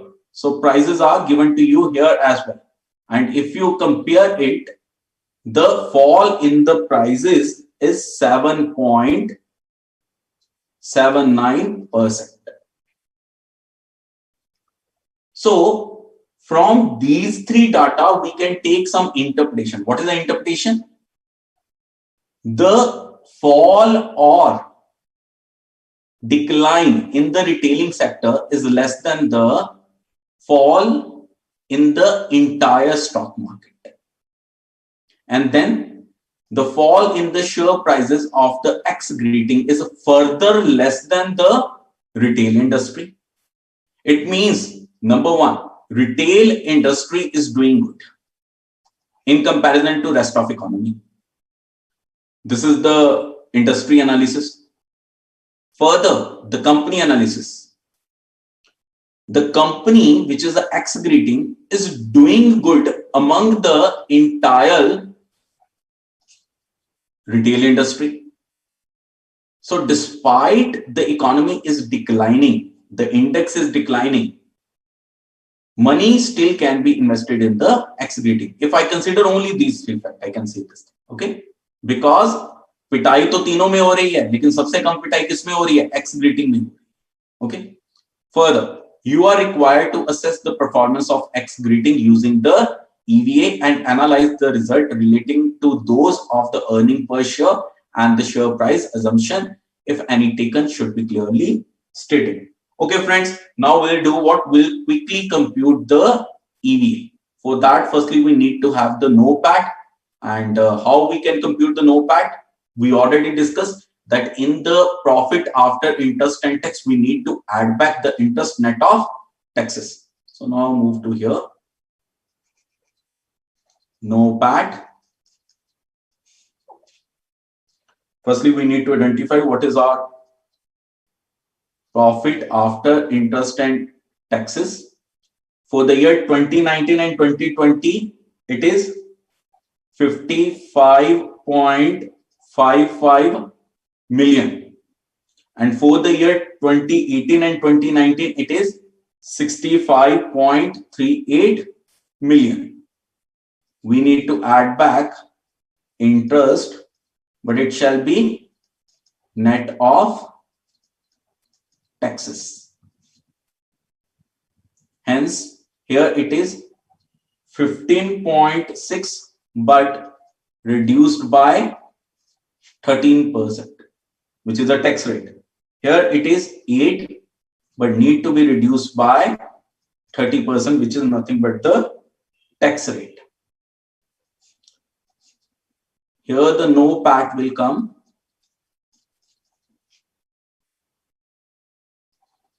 66.47 million. Here the NOPAT will come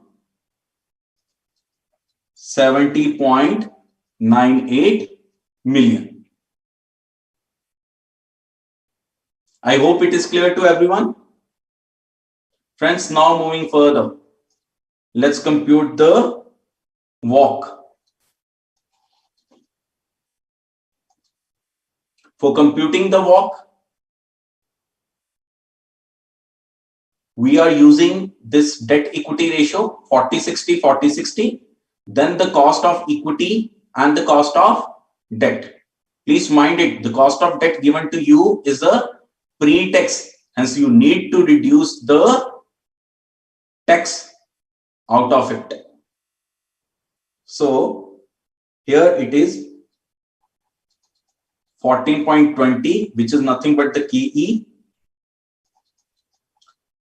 into 0.6, which is nothing but the weight of the equity. Then further on KD, because we need to take post-tax, hence minus 30%, into weight of KD.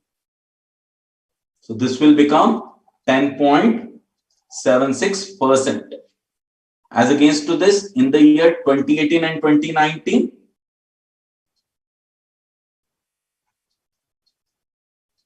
11.50% is your KE. The weight of equity is again the same. The KD pre-tax is a 6%. We need to reduce it and multiply it with the weight of the KD. The WACC come to you is 8.58%. Okay. Coming back here, the opening capital employed. The opening capital employed for the year 1920 and 1819 is clearly given to you. Just pick the data from here. This is directly or clearly given to you. Opening adjusted capital employed.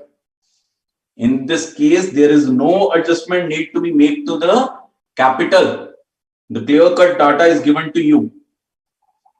273.58 million. Here it is 198.40 million. Friends, now compute the EVA. What is the formula to compute the EVA? NOPAT reduced by weighted average cost of capital into adjusted opening capital employed.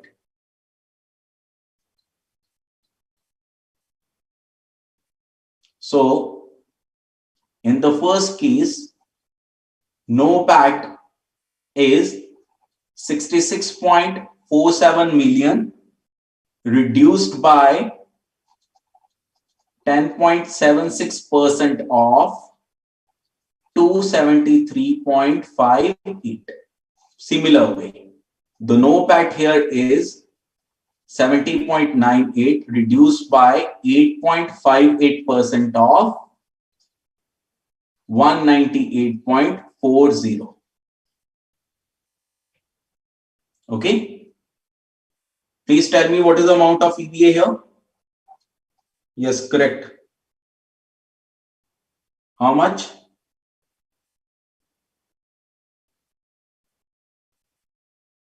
Let me compute it for you. 273.58 into 10.76. This will be 29.43, 66.47. Okay. 37.03.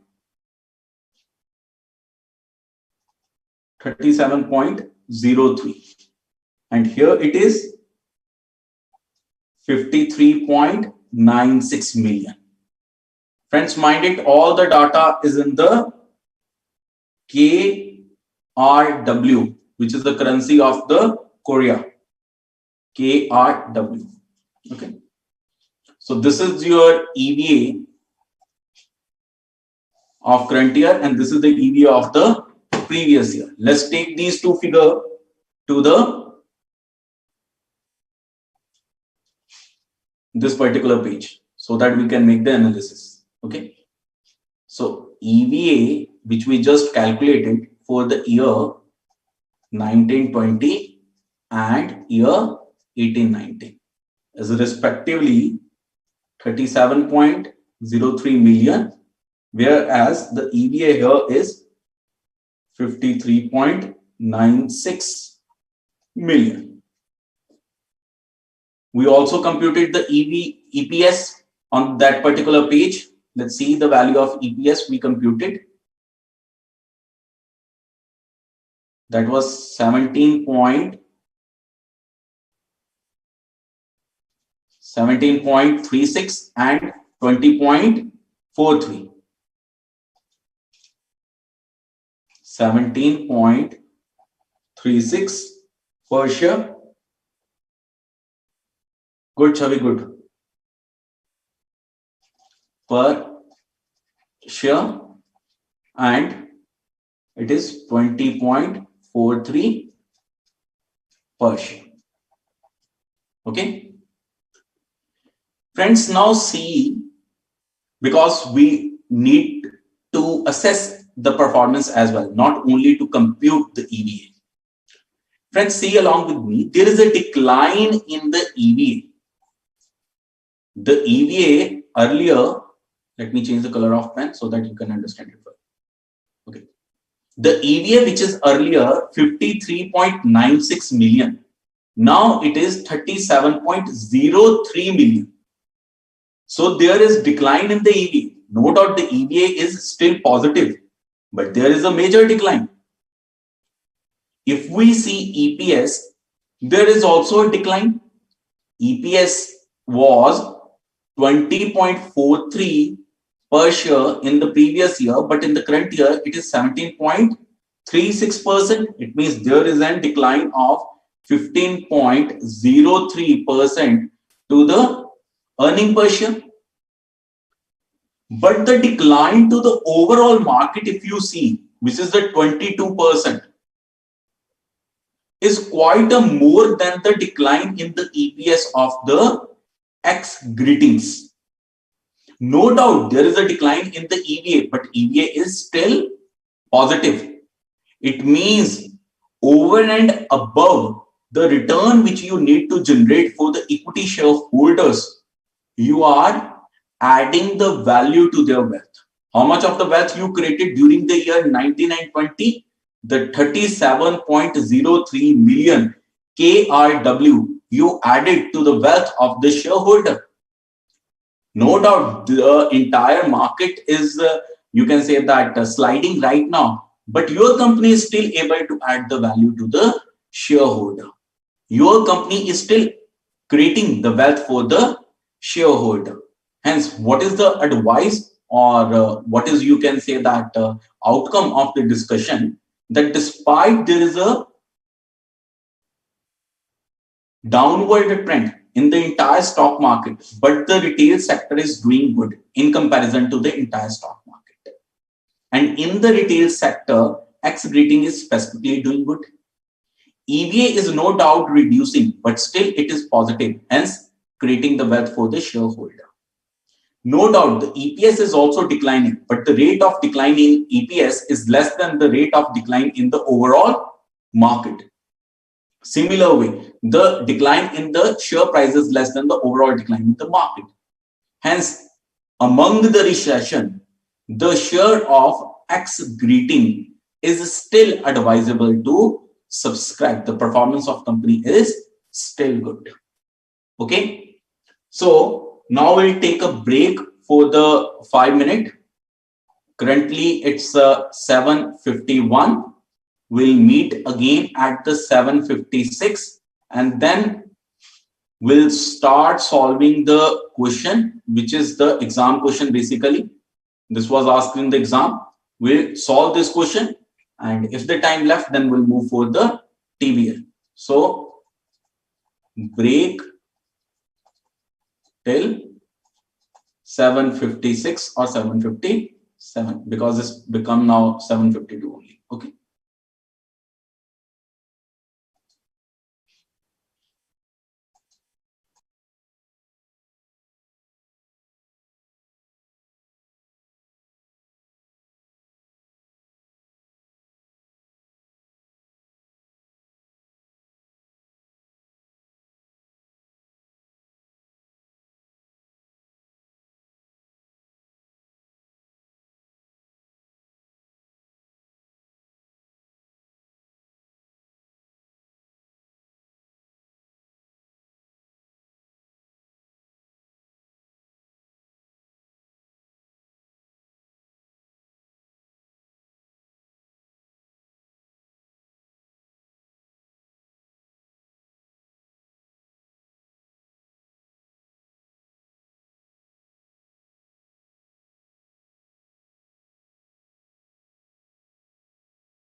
after the break, you all are the back.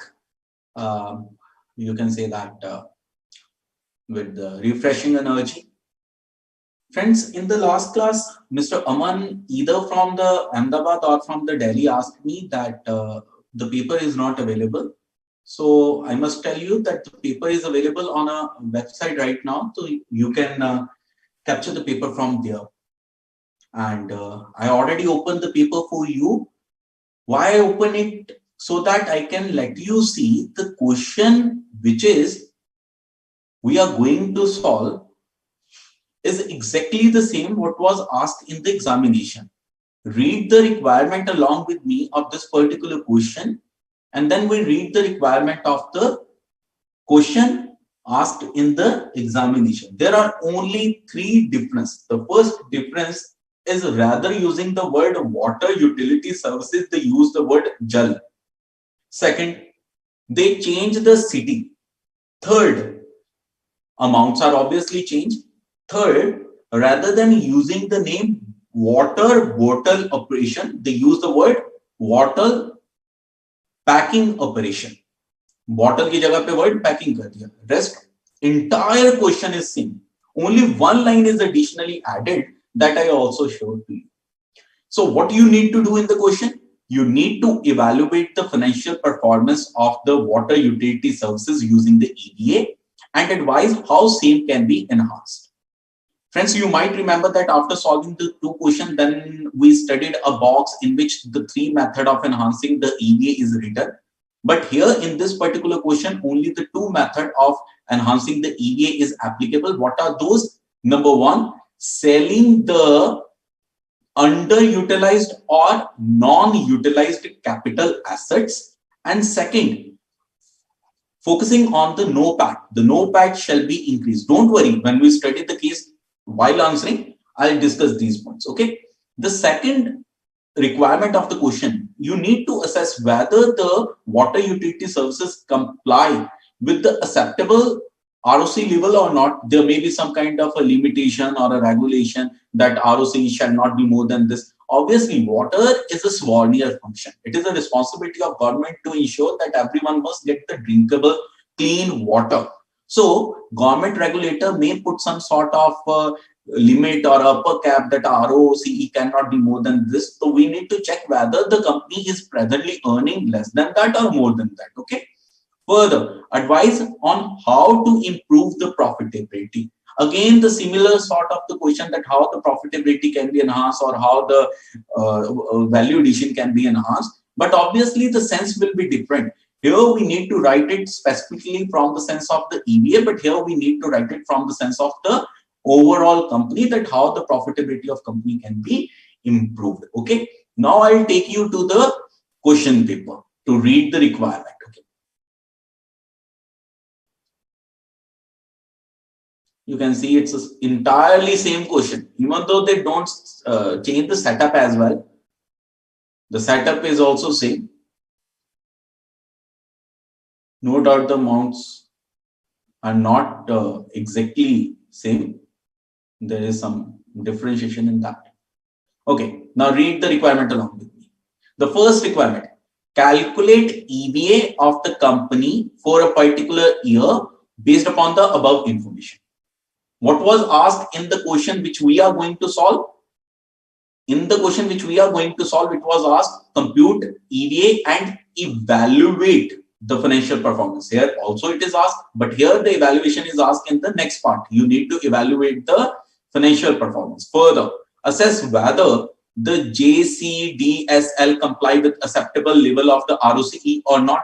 The same question. Then last but not the least, advise how the performance in terms of profitability and EVA can be improved. It is also the same question which we studied. But the part one is nothing but the split out into the two parts rather than the 2-part, 3-part, because he add the EVA here, he add the evaluation of EVA here and calculation of EVA here.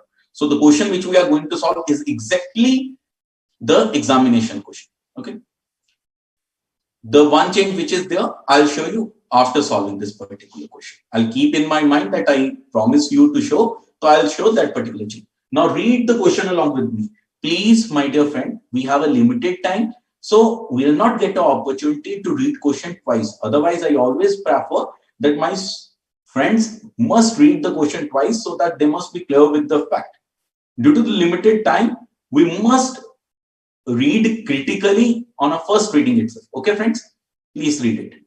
Water utility services is established with an aim of supply and distribution of water in the Mumbai. The question which he asked you to in exam, that was there it is Nagpur, I think, city rather than the Mumbai. Okay, moving further. As well as the supply of water to the various local authority for distribution to the villages and the other small cities adjacent to the Mumbai. It means the responsibility of company largely is of the supply and the distribution of the water. Further, it involves the planning, operating, treating, maintaining, and distribution of water resources in the country's urban center and other mandated by the Maharashtra government. It means it's working on an order of the government. So wherever the Maharashtra government asks them to supply the water, they ensure that they must supply the water or distribute the water. Further, its mission to provide sustainable water in the cost-effective and environmentally friendly manner to the economy. Although to the question of the EVA, this sentence don't have any importance, but the word which may have importance is the cost-effective. It means prices charged by the water utility services may be regulated because government want to give a cost effective, or you can say that water to its citizen at the effective cost or at the less cost. The government ensures that the WUS or the water utility service does not take advantage of its monopoly position in the regional area by increasing the prices. The government controls the majority of services through its water regulatory body, which determine the acceptable margin level, nothing but the ROCE, return on capital employed. One can simply say it ROI, but somehow the word ROCE is written, so we'll read it ROCE further, and ensure that the pricing of the water utility services within these area does not break this level. So this thing is mentioned to you that water utility services ROE is capped. Moving further, the remaining work, water bottle operation, it means WUS is working in two domains. First, water distribution services, and second, water bottling operation. No doubt they are supplying the water to the Mumbai and the nearby area, but they are also bottling the water and selling the bottles of the water. Okay, is not regulated by the government, and water utility services charges a market rate for the water supply in the water. तो friend दो तरह का water supply करते हैं, एक तो through pipes which comes under the water distribution system, दूसरा bottles में which comes under the water bottle operation. Okay, further, in this the price is regulated because ROCE cannot be more than some specified percentage that we'll study in the question yet to come. But here they are free to charge any price. Whatsoever be the price WUS willing to charge, WUS can charge further. The regulator compute the return on capital employed of the YUS based on its own valuation and the capital asset which are used in the operation and the profit from those services. It means when the regulator compute the ROCE of WDS, water distribution system, they don't use the books of accounts rendered by WUS. They or their team themselves compute the value of the capital asset employed. It means in order to compute ROCE, we need the capital employed. the amount of capital employed will be computed by regulator. Excuse me.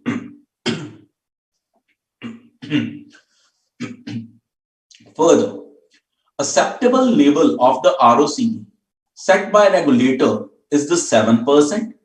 It means the water utility services from the water distribution system should not earn more than 7%.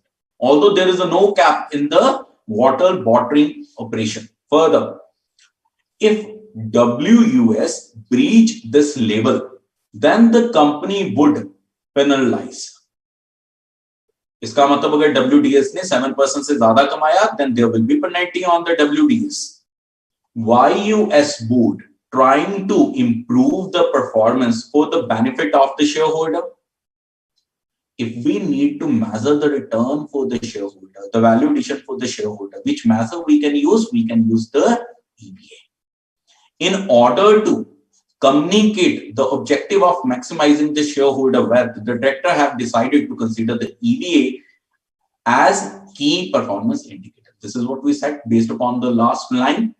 Compute the EVA of YUS based upon the information for the year ending on 31st March 2020.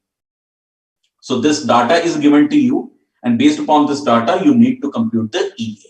Read the data along with me very carefully.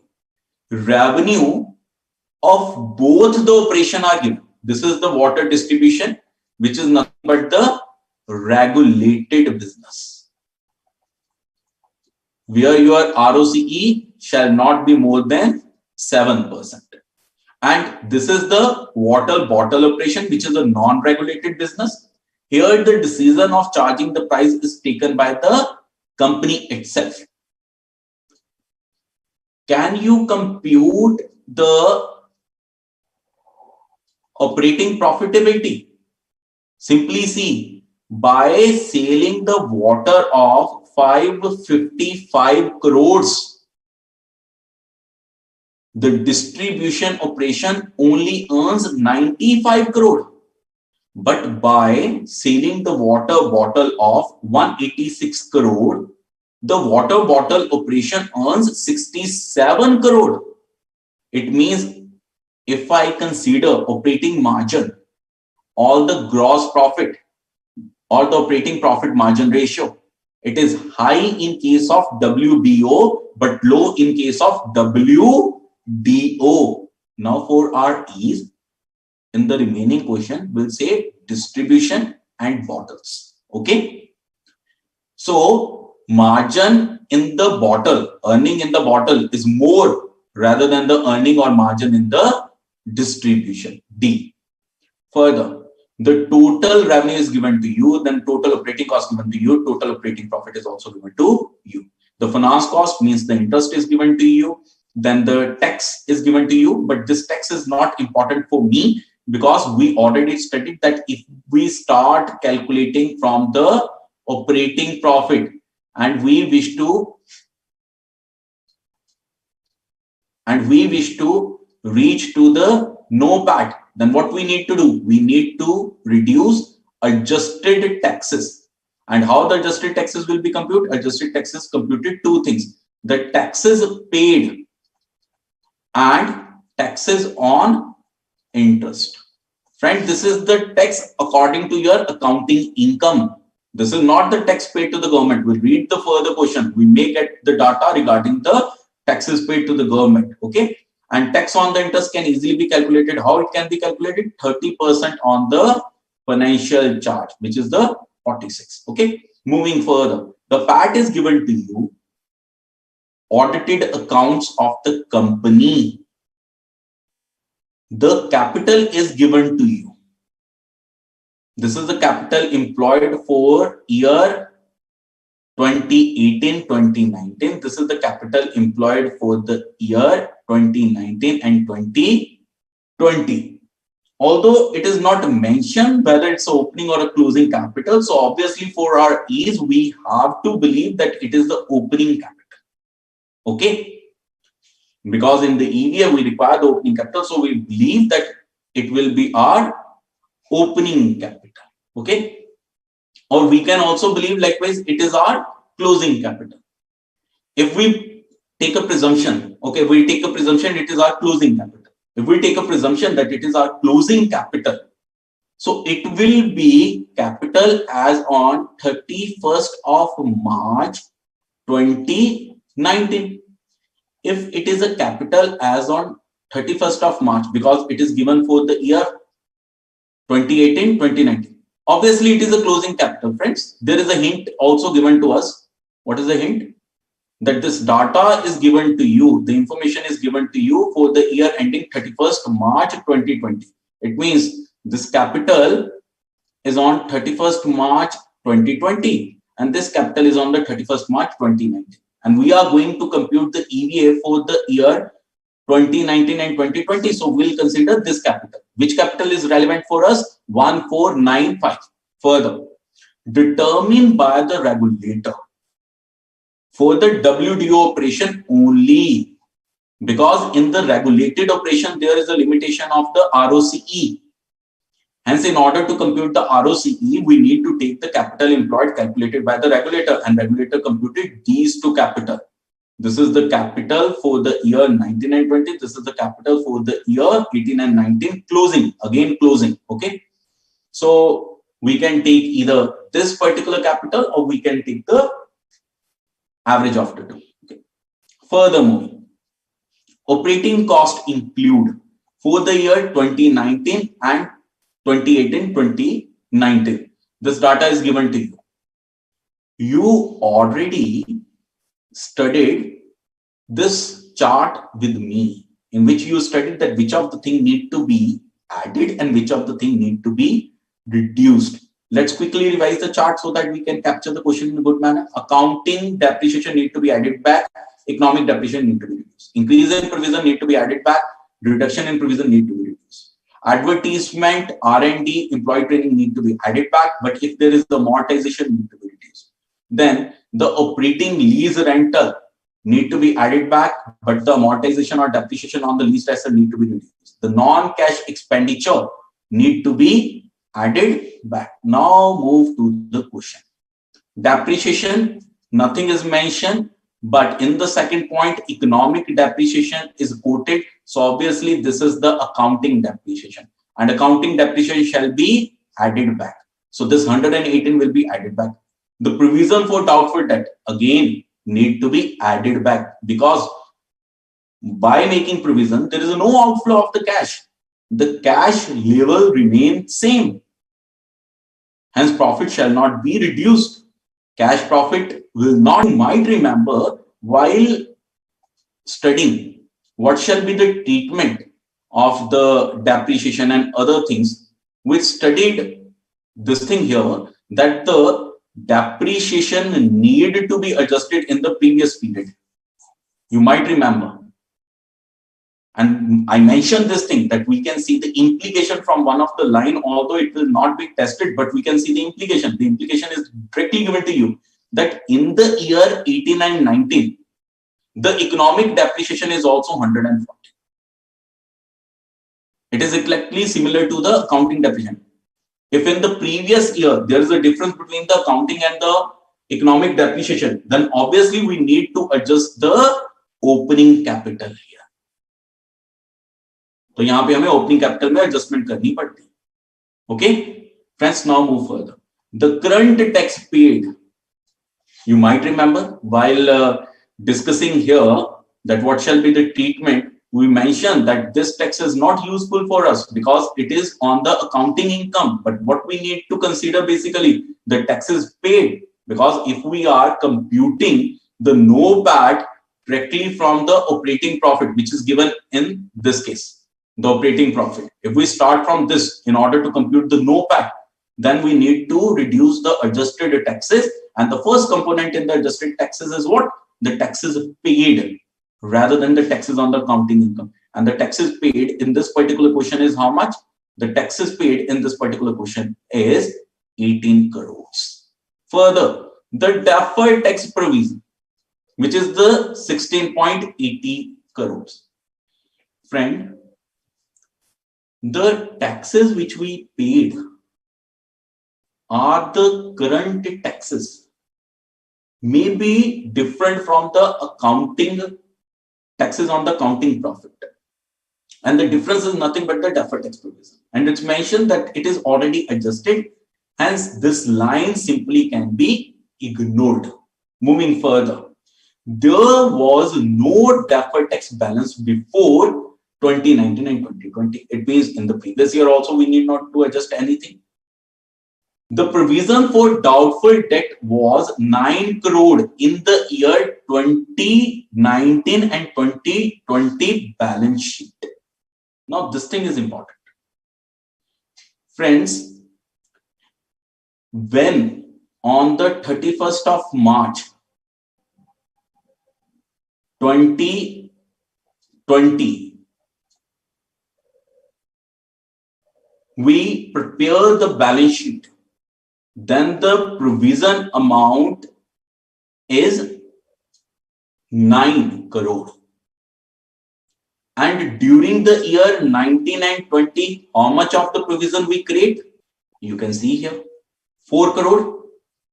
Can you tell me what is the amount of provision on the 31st of March 2019? The provision obviously will be of 5 crore.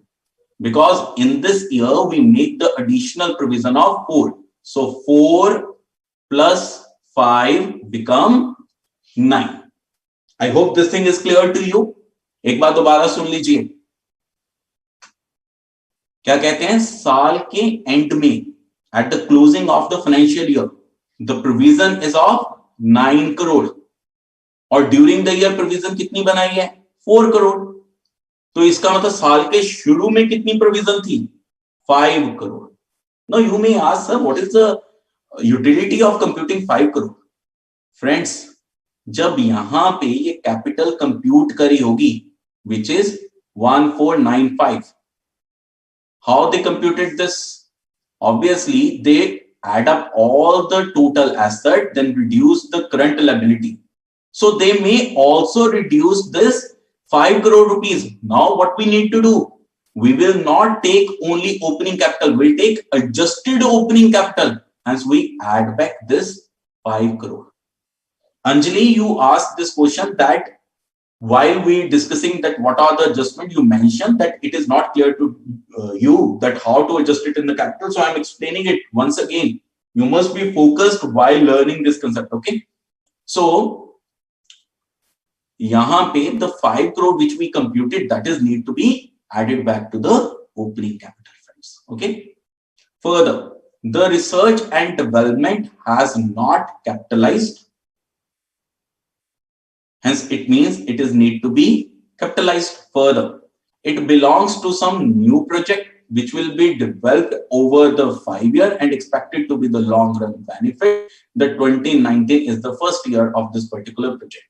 What does it mean? It means this 24 which you are willing to capitalize, the amortization will not start immediately. The amortization will be start after the 5 year from now. Hence, you only need to add back. The amortization need not to be reduced. Hence, only one treatment is there. Further, the cost of equity and cost of debt is given to you. Mind it, the cost of tax is the pre-tax. Then further on, the debt and equity is also given to you. Can you tell me the WACC? Let's quickly calculate WACC here. The KE into value of E or the weight of E plus the KD into value or the weight of debt. But mind it, it must be 1 minus tax.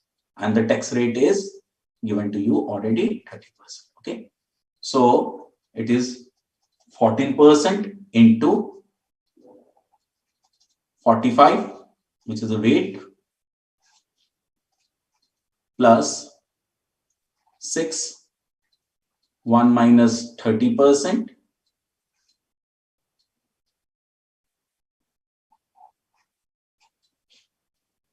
into 55%.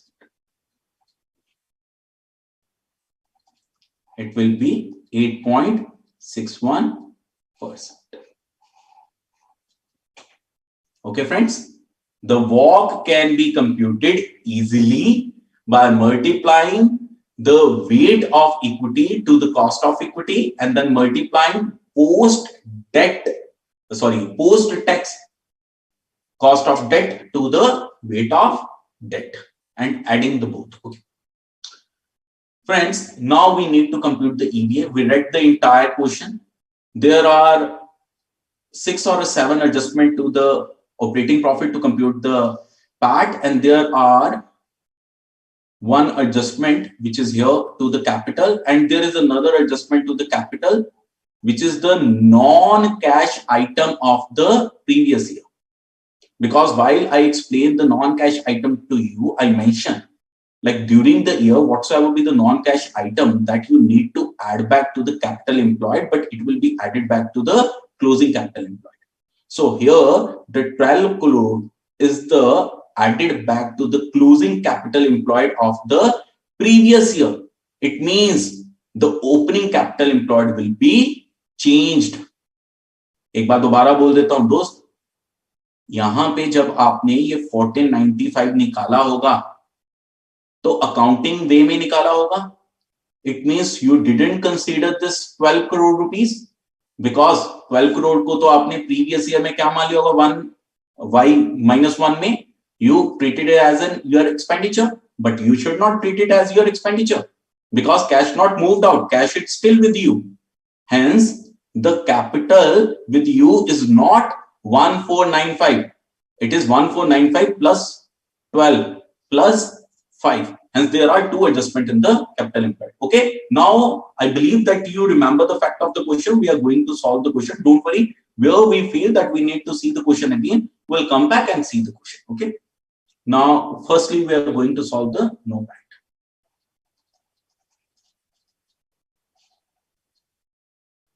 We are starting with the operating profit.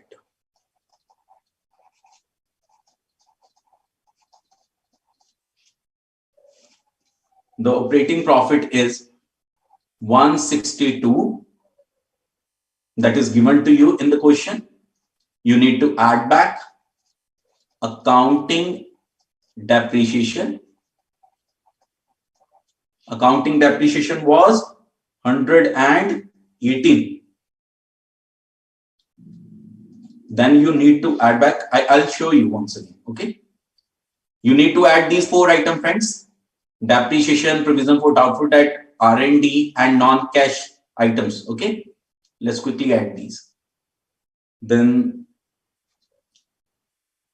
provision for doubtful debt, that is nothing but the 4 crores. All the figures are in crores.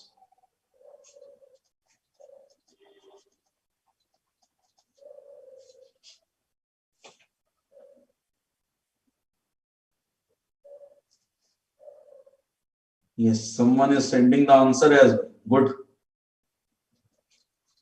Let me compute as well, friend. R&D. The one who sent the answer is quite good. Brilliant. Other non-cash expenditures. Now we need to reduce. Firstly, we'll reduce the economic depreciation. That is 166. Then we need to reduce taxes paid. Basically, we need to reduce what? Adjusted tax. And adjusted tax comprises 2 things. Taxes paid. That is directly given in the question, which is nothing but the 18 crore. And we also need to reduce tax savings on interest. I mentioned this thing, even though I marked this thing, that the tax saving on the interest need to be taken. On this 46 crore, the 30% need to be computed. So 30% of 46 crores. So this will come 13.5 These three items need to be reduced and these four items need to be added back in order to compute NOPAT from the operating profit. Compute the NOPAT quickly. The NOPAT will be 124.20 crores. Okay. Now we'll move further. We'll compute the capital.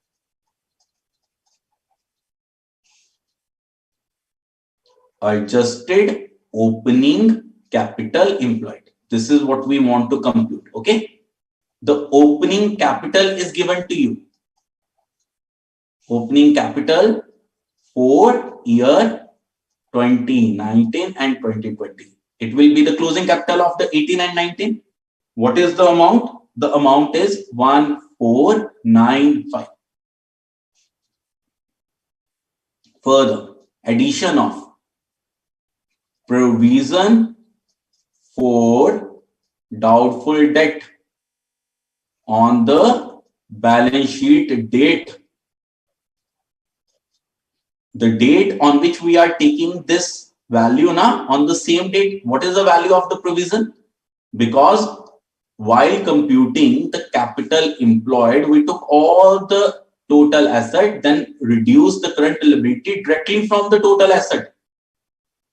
And provision are written under the current liability now. So that is also get reduced from the total asset while computing the capital employed. But in actual, this amount is still with you. And we computed here the amount, and the amount which we computed, that was 5 crore. Yes, you can see here, we computed here 5 crore. Okay. So we are moving back and adding back the 5 crore. Apart from that, there is another adjustment. What was that? Other non-cash expenditure of previous year, friend. This is not of the current year. The current year non-cash expenditure need to be added back to the profit. This is the non-cash expenditure of the previous year. It is basically added back to the closing capital of the previous year. But the closing capital of previous year obviously become the opening capital for the current year. Hence, we need to adjust our opening capital, which is also the 12 crore. Hence, the capital employed is 1512. Okay. The WACC we already computed. Let me check it for you. We already computed the WACC, which was 8.61%. Okay. 8.61%. So this data is there. Now let's quickly calculate the EVA. Okay.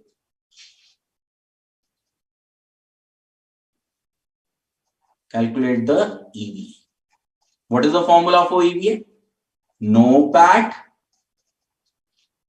reduced by weighted average cost of capital into adjusted opening capital employed.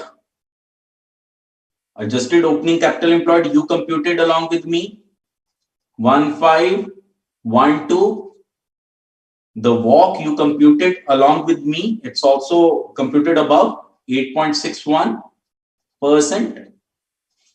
The NOPAT you also computed along with me, even though someone computed earlier than me as well. It is 124.20. So the EVA is negative here. How much negative? 5.9832. This is very bad signal. If any company has a negative EVA, it is a quite bad signal. It means company is not adding the value, company is distorting the value. What does it mean? Shareholder से जो पैसा मैंने लिया है उसमें से 5.9832 crore, because all the figures are in crore, मैंने गुम कर दिया कहीं पे, डिस्टॉर्ट कर दिया, my cost of capital is more than my required return is more than what I actually earned. So now read the requirement one by one. We are trying to respond to the requirements. First, evaluate the financial performance of the WUS using the EVA. So what you will say, since the EVA is negative, hence the WUS, rather than creating the value, is doing what? Basically distorting the value. Okay. Further, advise how same can be enhanced. As we already mentioned, there are two ways to enhance the EVA. What are those two ways? We shall work on the capital. We must identify what are the various non-current assets which are either underused or no utility. Those assets need to be identified and need to be sold off so that this capital amount shall be reduced. Resultantly, required return, which is nothing but the combination of this part, reduced, your EVA may become positive. Another thing which you can do, you can enhance your NOPAT. You can work on your NOPAT, that how the NOPAT can be increased. You can more rely upon the bottling operation, because bottling operation is good for you and can give good return to you. And one more thing, what you can do, your cost of equity is too high. You can again sit with your shareholder and ask them that why you are expecting this much of the return. You can also work on your WACC as well. But the major working shall be done on the identification of underemployed or not utility capital asset and try to increase the NOPAT. Okay. Now reading the second requirement. Assess whether the WUS comply with its acceptable ROCE level or not. Let's quickly compute it.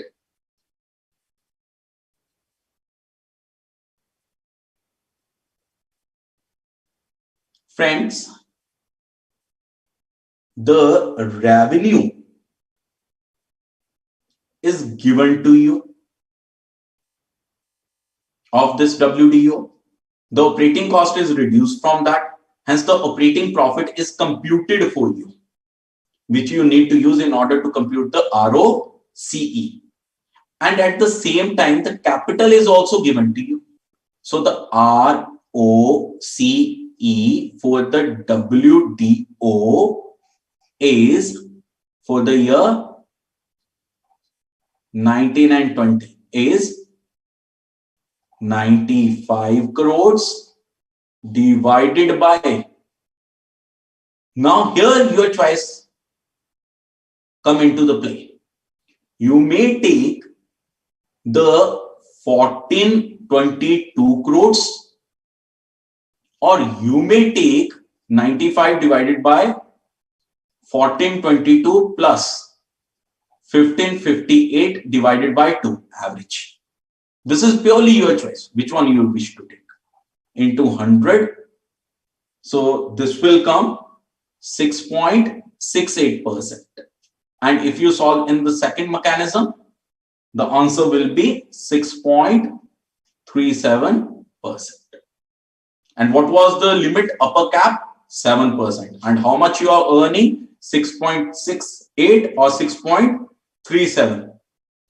Hence, what will be the answer to the second part? You will mention, yes, WUS comply with the acceptable ROCE level. Friends, here may be a question in your mind that why I consider only the operating profit of this division. Friend, the WUS dealing in two operations. One, the WDO, other is the WBO. And the bottling operation is a non-regulated one. And the distribution operation is a regulated one. The limit of the ROCE is only on the distribution operation, not on the bottling operation. Agreed? Hence, friends, We need to check ROCE of WDO only, not of the entire operation. That's why rather than considering this 162, I consider only 95. Okay, and you can see it from here as well. The regulator compute your capital and they compute it for WDEO only, for distribution operation only. Okay, so I hope the second part is also clear to you. Now the third part, advise how to improve the profitability. Very, very, very important. Friends, as mentioned while studying the question, you can see the distribution operation help you to earn 95 crore by making the sale of 550 crore. But whereas the bottle operation help you to earn 67 crore by just making the sale of 180 crore. It means here the margin is 36.02%. Okay, here the margin is 36.02%. But whereas the margin in the case of WDO is 95 divided by 555 is 17%. Okay, I'll write down at below so that you can read it well. Good, Chavi.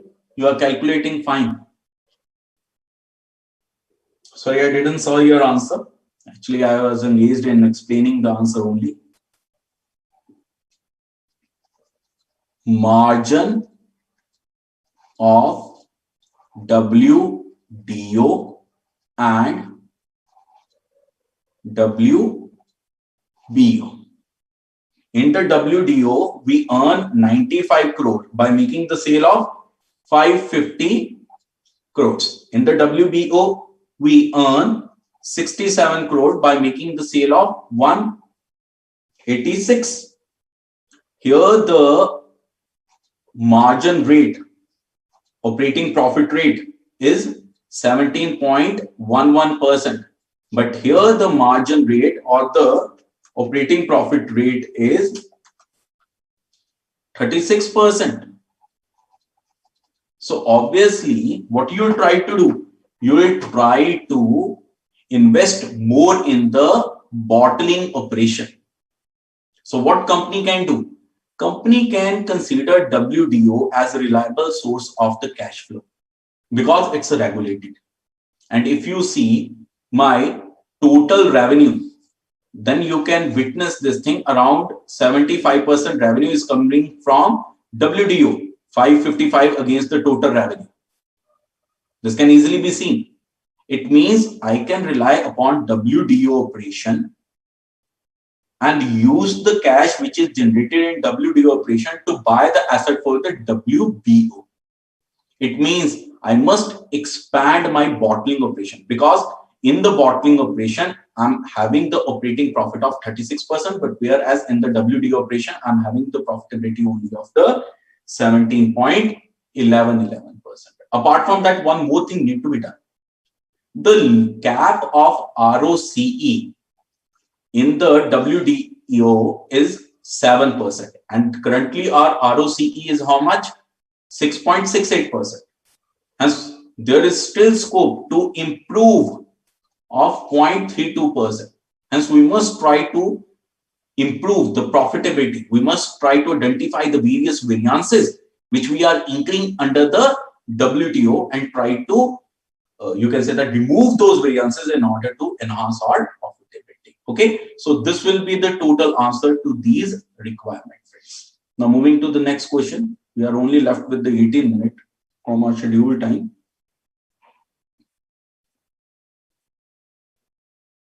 Next question is a beta control. The question is quite easy. I'll explain the question to you rather than read it and give it to you as a homework. If any of my friends find it difficult or not able to crack any of the thing, can ask me in the next class itself. Okay. Let me tell you that what is in the question. In the question, the CEO, who is very much concerned with the declining share price, asks you to check the EVA already calculated by some assistant. So in the annexure 1, the EVA is given to you, but some information is also given to you. So there are some sort of errors. What sort of error? Likewise, the cost of debt given to you pre-tax. Obviously, while calculating the WACC, you need to reduce the tax. But what the assistant did is simply multiply it with the weight of the debt. So these sort of errors are there, which you need to remove and need to calculate the revised EVA. Okay, friends. So what I'll do, I'll read the requirement of the question for you and then assign this question to you as a homework. Read the requirement along with me. Write a report to the Chief Executive Officer to evaluate the usefulness of the EVA as performance measure and accuracy of the calculation done by the assistant apart from the exemption taken if any. It means you just need to, firstly, two things need to be done. The first thing, you need to evaluate the accuracy of the calculation. Secondly, then you need to tell how the EVA is useful. This is nothing but the theoretical explanation that EVA can be useful in order to see that how much of the value we add to the shareholder, it's better than relying upon the accounting profit and so on. The discussion can be done in this particular question. Now, friends, I need your advice. Are you willing me to solve the question of the target costing which was asked in the examination? Okay. No. Prior to go there, I need to show one more thing. Okay. I mentioned that I'll show you one more change in the question which we just solved, the water bottling operation. Okay. Here you can see the one line they added in the examination question. What they add? The company, from here start reading, where is my cursor right now? The company is free to use the water for the water packing or the water bottling operation. As I already mentioned that in the exam question, it's packing. In question which is given in the study material which we just solved, it's an water bottling operation. But the total use of the water for the water packing operation cannot be exceed 35% of the total supply of the water by the company, and company is presently using the 20%. So यहाँ पे उन्होंने एक additional बात बोल दी that out of the total water which is supplied by the WUS, only 35% of the water can be used for the bottling operation or the packing operation, and currently the company is using 20% of that. It means I cannot fully rely upon expanding my bottling operation. If I'm solving this question in the examination condition, then while explaining the last point, I need to add one more thing, that I can't simply rely that I can extend this WDO to any level. There is a limitation.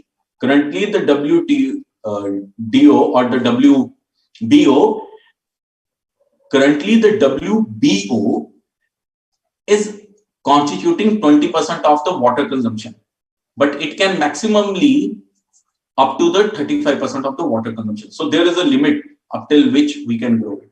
So now, friends, I need your advice.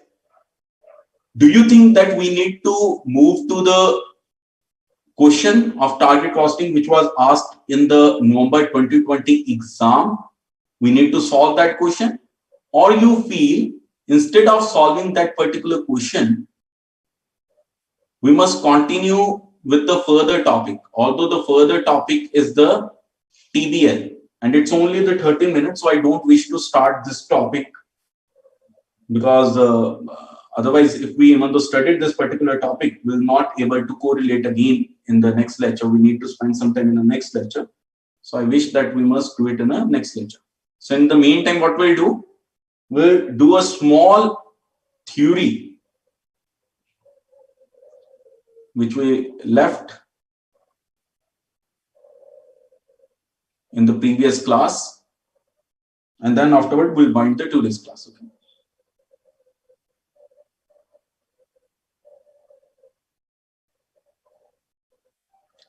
So note number 7 is pending in our case, which is a theory topic. That is nothing but the benefit and the major problems of the performance measures. We already studied the three performance measures, the ROI, the RI, and the EVA. No doubt we didn't study the performance measure, which also include the non-financial indicators. That is still pending for us. But based upon the knowledge we gain, we try to understand what are the various benefits and the disadvantages. The first benefit, develop agreed measure of the activity. Obviously, management assign the task to the manager that his performance will be measured against this tool, and this will be the indicator, and this is the expected level. So there is a kind of an agreement or understanding developed between the management and the lower level manager or the executives.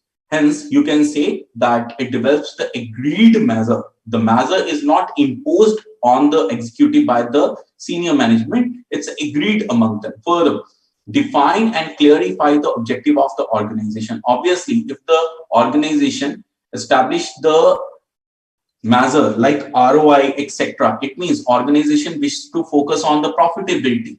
Further, help in the, rather than that, if they have measures like the balanced scorecard, it means apart from profitability, they wish to focus on the customer satisfaction. They want to focus on the employees training, etc. Then further, help in setting up the target for the manager. As we already said, once you agreed upon the measure, then you can set up the expected level of the performance. Further, the greater understanding of the process. Why greater understanding of the process? In order to improve the performance, what the manager will do? Manager will start identifying the various alternate or the sources of the improvement.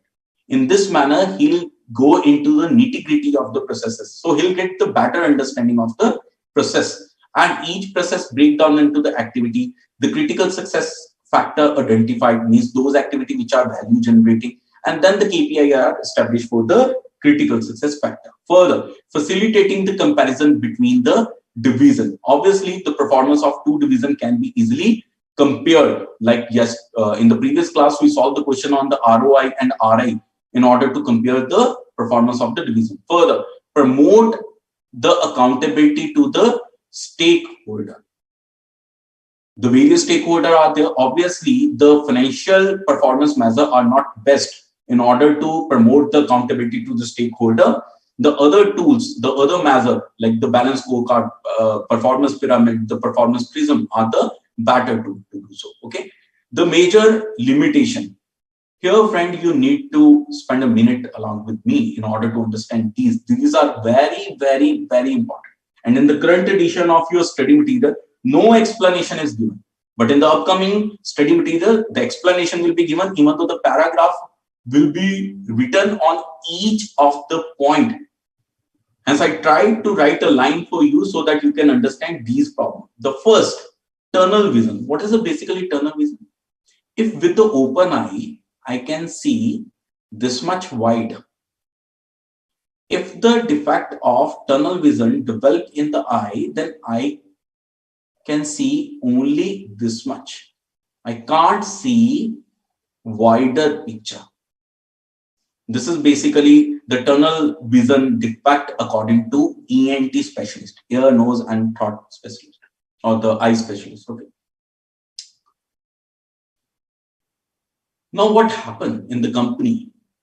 We have a list of the measures or the target, and certain target is of such a nature that the performance related pay is linked with it largely. So the managers start looking only on that objective and ignore the remaining performance measures or the performance objectives. So tunnel vision is what? Undue focus on one particular measure. Likewise, ROI is there, then the employee training is there, then the customer satisfaction is there, and customer satisfaction is checked from the number of the complaint. Rather than focusing on the number of the complaint or the staff training, he focus on the ROI too much, because the profit considered as a major performance indicator in order to decide his performance related pay. So he is having a kind of a tunnel vision. He is ignoring the two other measure and considering only ROI. Okay. Further, the sub-optimization. The sub-optimization means not giving importance to the overall level or the overall objective of the company, and rather than giving importance to the overall objective of the company, only giving the importance to the individual division. If there is a manager of some bank and there is another branch of the bank available nearby, but still both the branches are of the same bank, but there is a fight for the business between these two branches. The bank is same. This is the branch 1 of the bank. This is branch 2 of the bank. Still, you may find this that the manager of the branch 1 may involved or indulged in saying anything which is derogatory to the branch 2, so that you become their loyal customer rather than going to the branch 2. It means because his performance will be evaluated based upon his branch profitability, the advances of his branch, the customer base of his branch. So he is ignoring the objective of the bank and considering his individual objective. This is a situation of sub-optimization. Misrepresentation. There is a difference between the distortion and misrepresentation. In the distortion, measured is wrongly interpreted. But in the misrepresentation, measure is correctly interpreted, but someone giving you the wrong data of the RA. Someone giving you some divisional manager giving you the wrong data of ROI, because he knows that his performance will be evaluated on ROI, and later on when it will be identified that the data provided by him is not correct, he may be in some other company. So this is only the reason we conduct the regular management audits. Okay. The last point, that is the misinterpreting. What does it basically means misinterpreting? The measure is rightly stated. Against the measure, the performance is rightly stated, like ROCE for the two divisions are stated correctly, like 20% and 18%. But the person who is doing the interpretation, he is not doing the correct interpretation. He is doing something biasnessly or some other thing, like either he is not able to do so or he is not willingly do so. So it may be possible that the subjectivity may involve while doing the performance evaluation using the measure which we are studying. Okay. So friends, we'll hold it up here. I'll give you the another 2-3 minutes in order to raise the query. And in the next class, we'll start with the balance scorecard, and then we'll do the performance, pyramid. Why I pick up the triple bottom line? I just pick up the triple bottom line because I felt that I may be left with a half an hour. And in half an hour, we can finish the topic of the triple bottom line. But somehow it took us the more time than expected in order to finish the EVA. And so we're not able to do the triple bottom line. But don't worry, we'll do the triple bottom line in the class of the Friday. Okay. Friends, I'll give you a minute or two. If you wish to ask any query, please raise it. Otherwise, we are going to sign off for the day.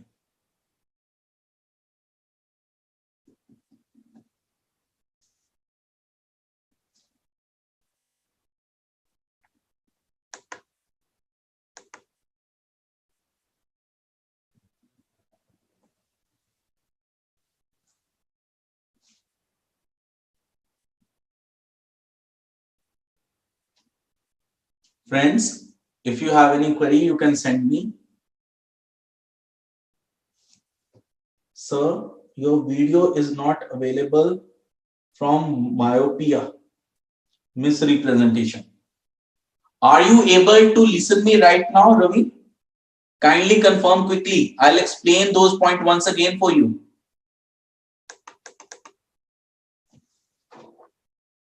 Are you able to see me right now?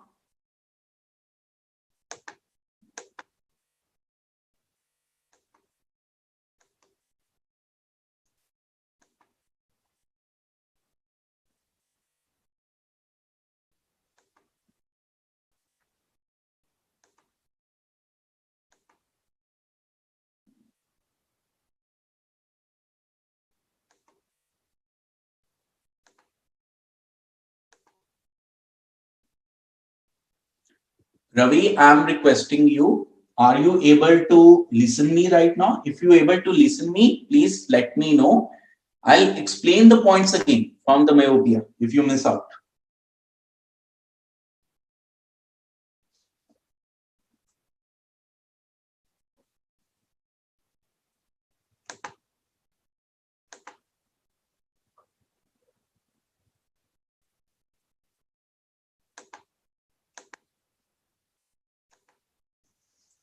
Ravi Teja is not responding back, but he mentioned that he not able to hear some of the portion. Don't worry, Ravi. If any of thing left out, you're not able to catch.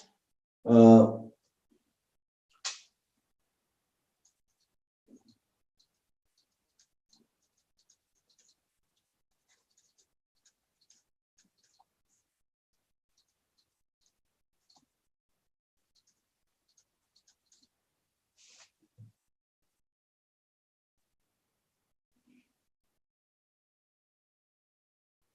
okay, okay, no issue. I'll explain it for you. Okay. So, friend, what is the myopia? I'm quickly explain it for the few of the students who are not able to get it. Okay. So, those students who able to listen me the explanation of the points, they can move, they can leave for the day. Bye bye to them. But some of the students not able to listen me after this sub optimization or the myopia. So, I'm explaining it again for those students, for those my friend who not able to get it. Okay, friend, what is the myopia? Myopia is basically focusing on the short term measure rather than the long term measure. Take an example along with me. EVA is considering the capacity or capability of firm to generate extra value over and above the required return, whereas ROI is only a particular year's data. So ROI can be considered as a short-term measure in comparison to the EVA. But there are certain other long-term measures. Likewise, what? Likewise, the employees training.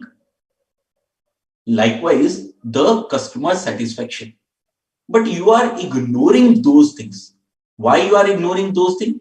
Because you felt that my stay at the company is as being a divisional manager. My stay at the company may not be for a longer period. It's only for the 2 year, 3 year.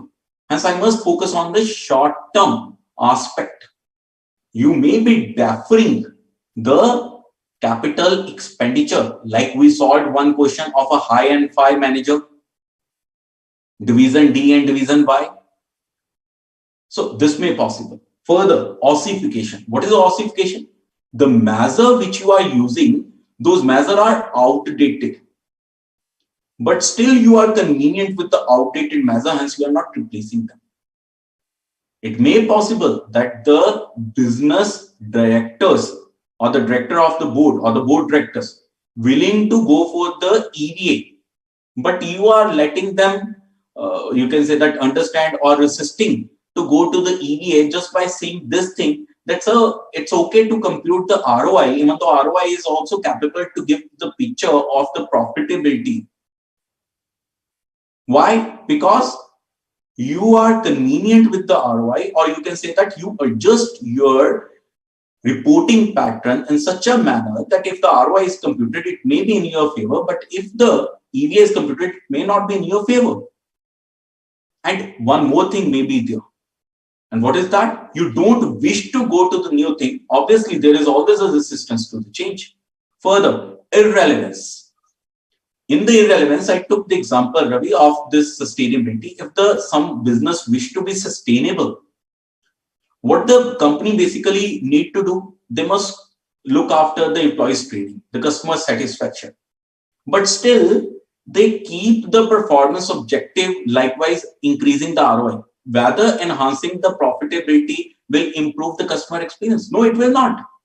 Hence, you are not assigning proper measure to the objective. The measure must be in alignment to the organization's objective or corporate objective. Further, distortion. Distortion means what? The measure is not interpreted correctly. Likewise, we compute the EVA and someone tell you, okay, you compute the EVA, positive EVA, very good. No doubt, positive EVA, very good. But you need to compare it with the previous year EVA. So measure need to be interpreted correctly. Further, misrepresentation. What does it mean? Creative reporting. Although the EVA is not exactly what it should be, it is overstated, or ROI is overstated, or RI is overstated. So there is a difference between the distortion and the misrepresentation. In the misrepresentation, wrong data is conveyed. In distortion, data is not wrongly conveyed. Instead of that, measure is wrongly compared to the data, so that the performance which is not acceptable also seems like acceptable.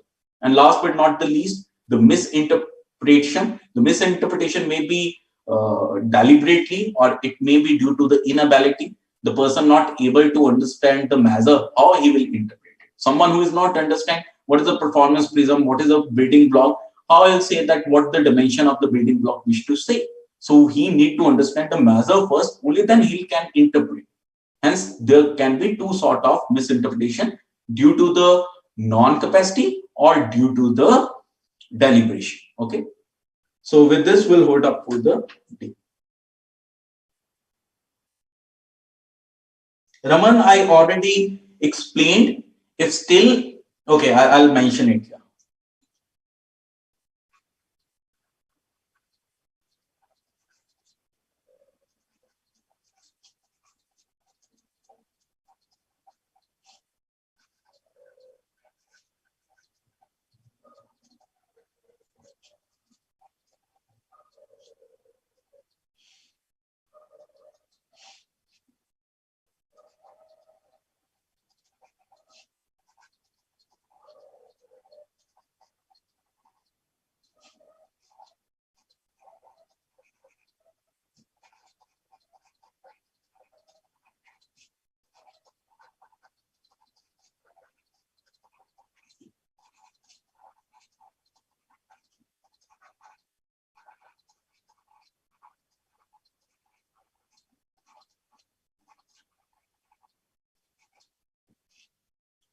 Okay, friends, don't worry if any of friend not able to get the limitation or the disadvantages. I'll explain it again in the Wednesday lecture. Okay, you need not to worry. With this, we'll close up for the day. So we are going to sign off. Bye, everyone. Take care. Good night.